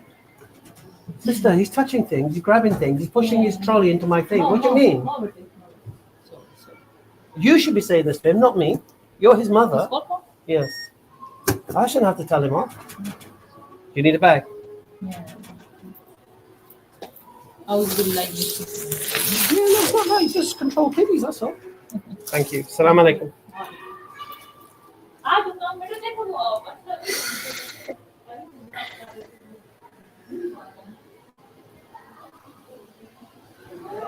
No manners. Yeah, it's really. I'll be honest with you. I was on and ahhing because I wasn't feeling well. But then Brother Zishan from Smile to Jannah messaged me yesterday asking me, why am I not coming back to the park? Why am I coming away? How can we help? We need you back there. Do you get me? I feel like there is something kind of missing. I don't know, but it's gonna be on it. It's the only thing, man. They're there trying to antagonize. The far right are probably going to be down there trying to defend the Christians like young Bob and Matt. It's going to be it's going to be I don't know, man.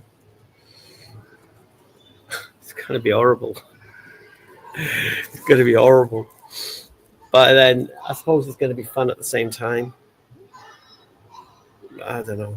I won't be able to kick them out. They're just going to be there. You know what I mean?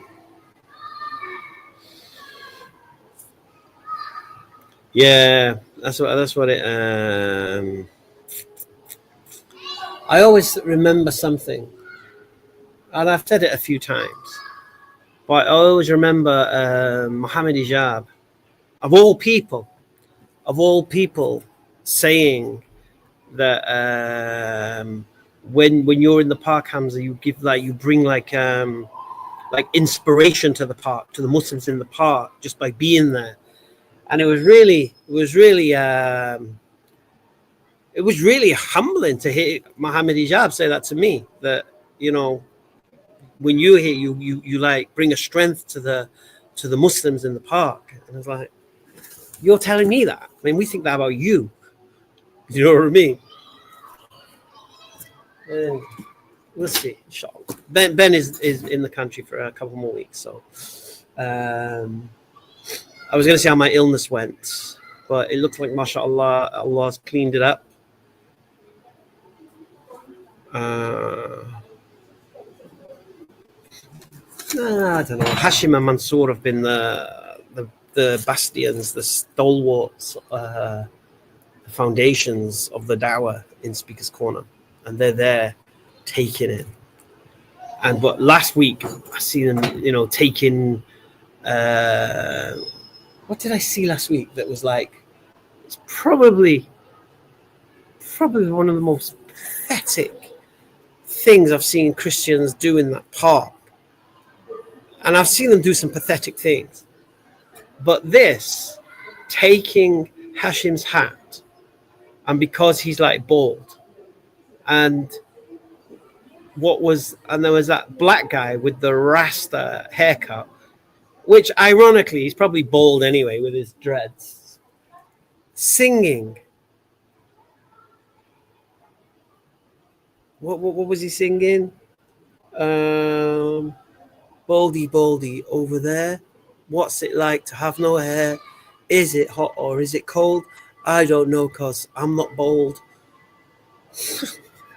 Bro, you're wearing fake hair. Wearing a flipping effective wig. Weave. Them dreads are not your hair, mate. It's you're acting like you have a full head of hair. You're wearing fake hair and you're mocking somebody who's lost their. And I'm are these guys for real? Your hair is fake, mate. That's not your hair. Unless it is his hair. But then I would ask, have you washed your hair, mate? But this is the levels. They can weave them in, yeah. Or if they grow, it's all matted, in it. It's all matted. They can't wash it because it's all. Do you get me? You should take his hat off and we can see all the mat. I mean, well, who cares whether Hashim's bald or not? What does that have to do with anything? It's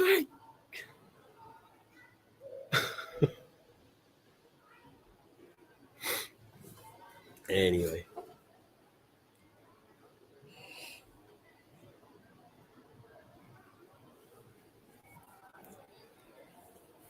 Right, we're going to drop the shutter.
Shutters are down. It's time to go home.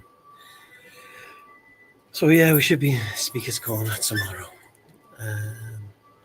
Let's see what it brings. But we'll be in Mafia tonight, so check that out on the gaming channel. I don't know if Layla's still here, but yeah, we'll be doing some continuing the Mafia saga tonight. It may not be a long session, it might be like a couple of hours or something, and maybe pick it up later on, but we'll see. But check the argument. What's the argument? What's the argument? I don't understand. Oh, is this your Christian dilemma? What's the argument?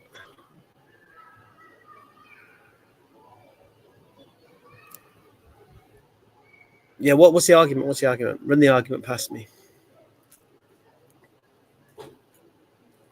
Don't just quote me some verse in the Bible. To tell me what the argument is. I want to hear the argument.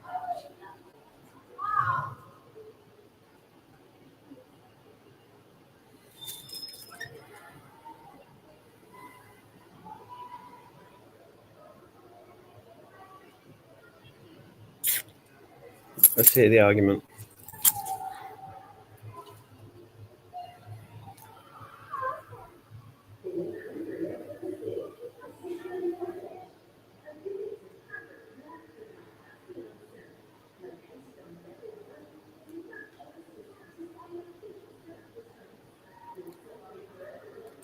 Why don't you jump on the stream and just tell us the argument, run the argument past us?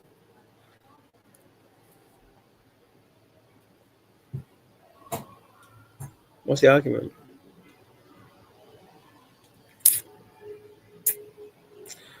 Does it involve the...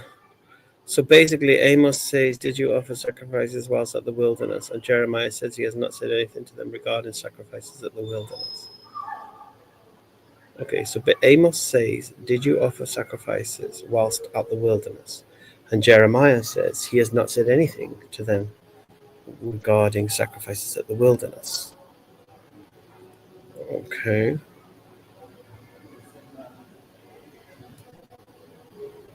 I'm going with Ben.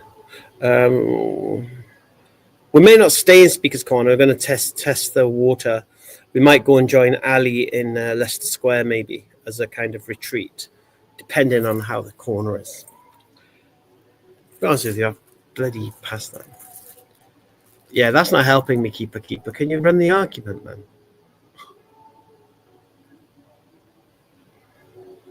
I'm not going to read no Jewish study Bible. So Amos is saying, says, did you offer sacrifices whilst at the wilderness? And Jeremiah says he has not said anything to them regarding sacrifices at the wilderness.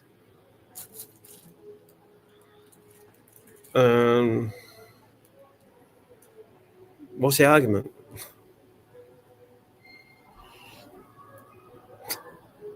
Don't understand. Yeah, like the stream before you leave. I don't understand. Help me understand. So Amos contradicts Jeremiah, who says that the sacrifices are done after getting out of Egypt.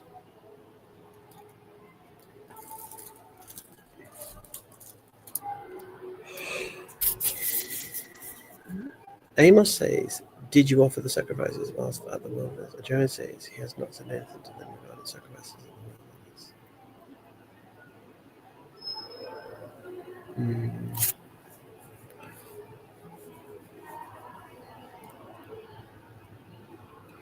Exactly, Dawathon. The argument of do everything what they do, do everything what the Pharisees say would do when they do. Better argument show them they should be charitable with the reading of the Quran. I think it's good to show them that they can't just ignore the Old Testament. Like that poor boy Joseph who jumped on earlier. He was saying follow the teachings of Jesus. Then he tried to dismiss the Old Testament. Then I told him teaching of Jesus is to obey the law. And then I showed him that Jesus blesses the law. And Paul curses the law. And it just collapses from there. I think these are better arguments, I'll be honest with you.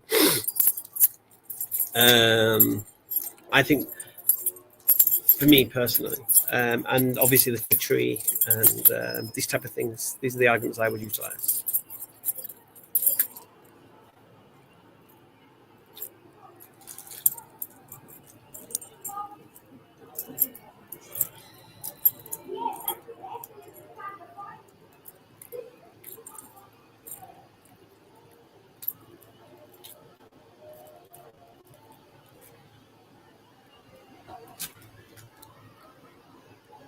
He noticed her Islamophobias and he went to talk to Hamza to discuss it and ended up taking Shahada. Who's that?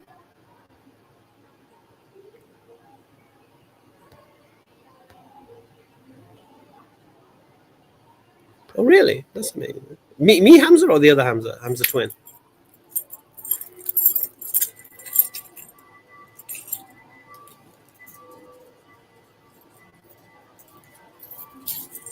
What's the tree argument? Oh, the tree argument is kind of locked down.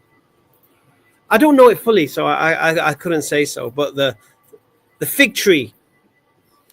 See, the problem with the problem you got to do though with the fig tree is to make a point of it. So I would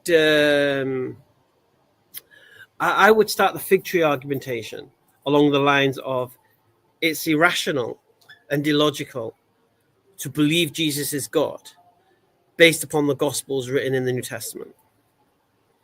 Yeah, for you to read the Gospels and think this is historically true and still hold to the belief that Jesus was all-knowing God is completely irrational. And if you go, what do you mean? What?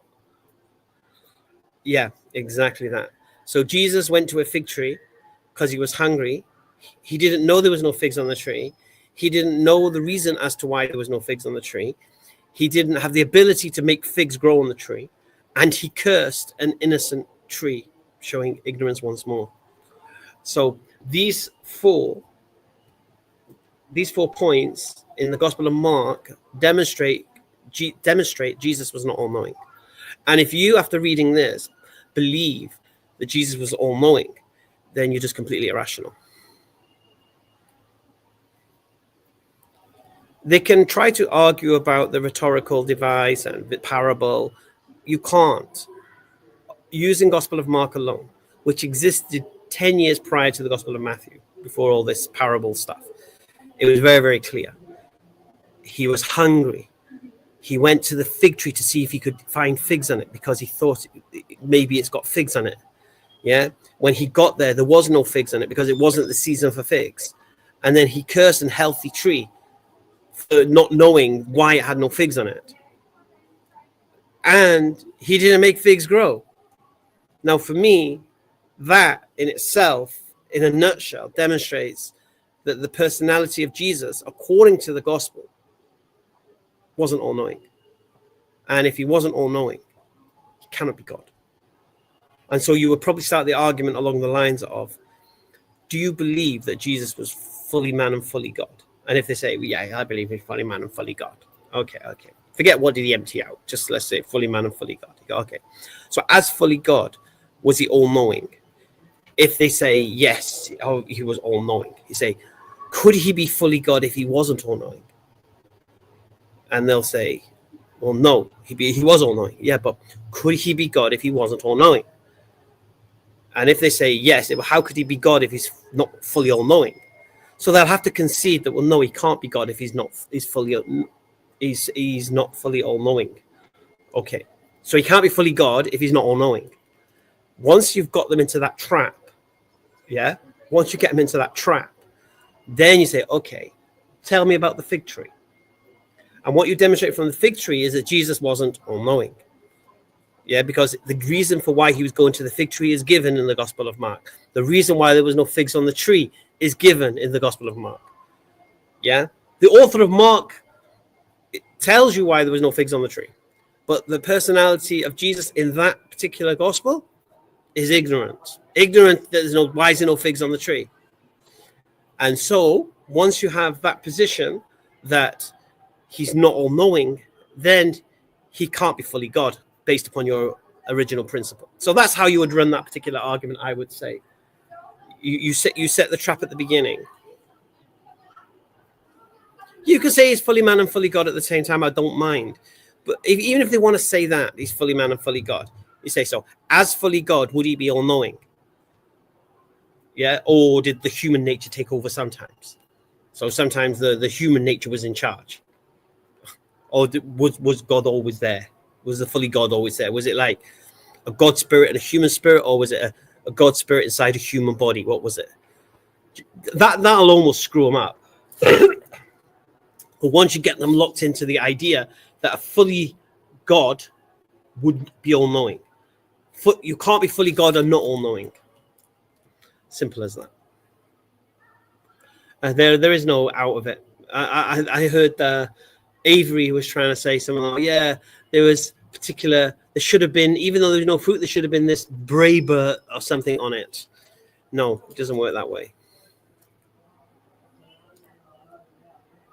They can't get out of it, Azran. Even Avery was trying to argue. All Avery tried to argue was that even if there was no fruit, there should have been a nubs of something which would indicate there'll be fruit the following season. And he's saying because those nubs weren't there, then that would mean that the tree wouldn't have fruit the following. This is the argumentation. You literally have to study trees, fig trees. Yeah, so you can't escape that. And this is me just being charitable. If I want to take the Gospels off them, I'll just take away. They're not authored by the original eyewitnesses. Why do you believe what they say? Why do you trust Paul? Paul contradicts Jesus. Jesus says the law tells you to keep the law, the obey the Pharisees in the law. He preaches about the law on the Sermon to the Mount. Never once says the law is a curse. Never, always teaching the benefits of the law. And then Paul comes along and says the law's a curse, actually. Forget what Jesus said. It's a curse. Now he's the curse. More fool him, eh? Do you know what I mean? This is, you know, there's so many ways you can go with Christians.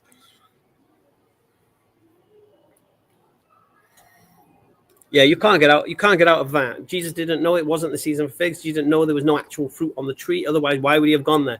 Third thing, he cursed the tree. He cursed the tree for not having fruit on it, which he's supposed to be the creator of this tree. He should know its seasons. He should know its cycles. You know what I mean? Yeah. I know. We need these. I mean, I've done this argument. I've run this argument at Speaker's Corner. People forget, and it's short memories. Maybe I didn't frame it as well as I just did. I don't know. We'll see. I don't know. Speaker's Corner has been a while. So potentially, we'll see. Right, I'm gone now. I'll see you later for Mafia. Anyone joining me on the gaming channel? I'll be playing Mafia. And Mafia Old Country. Really good. I'll see you there. Assalamu alaikum. Arrivederci.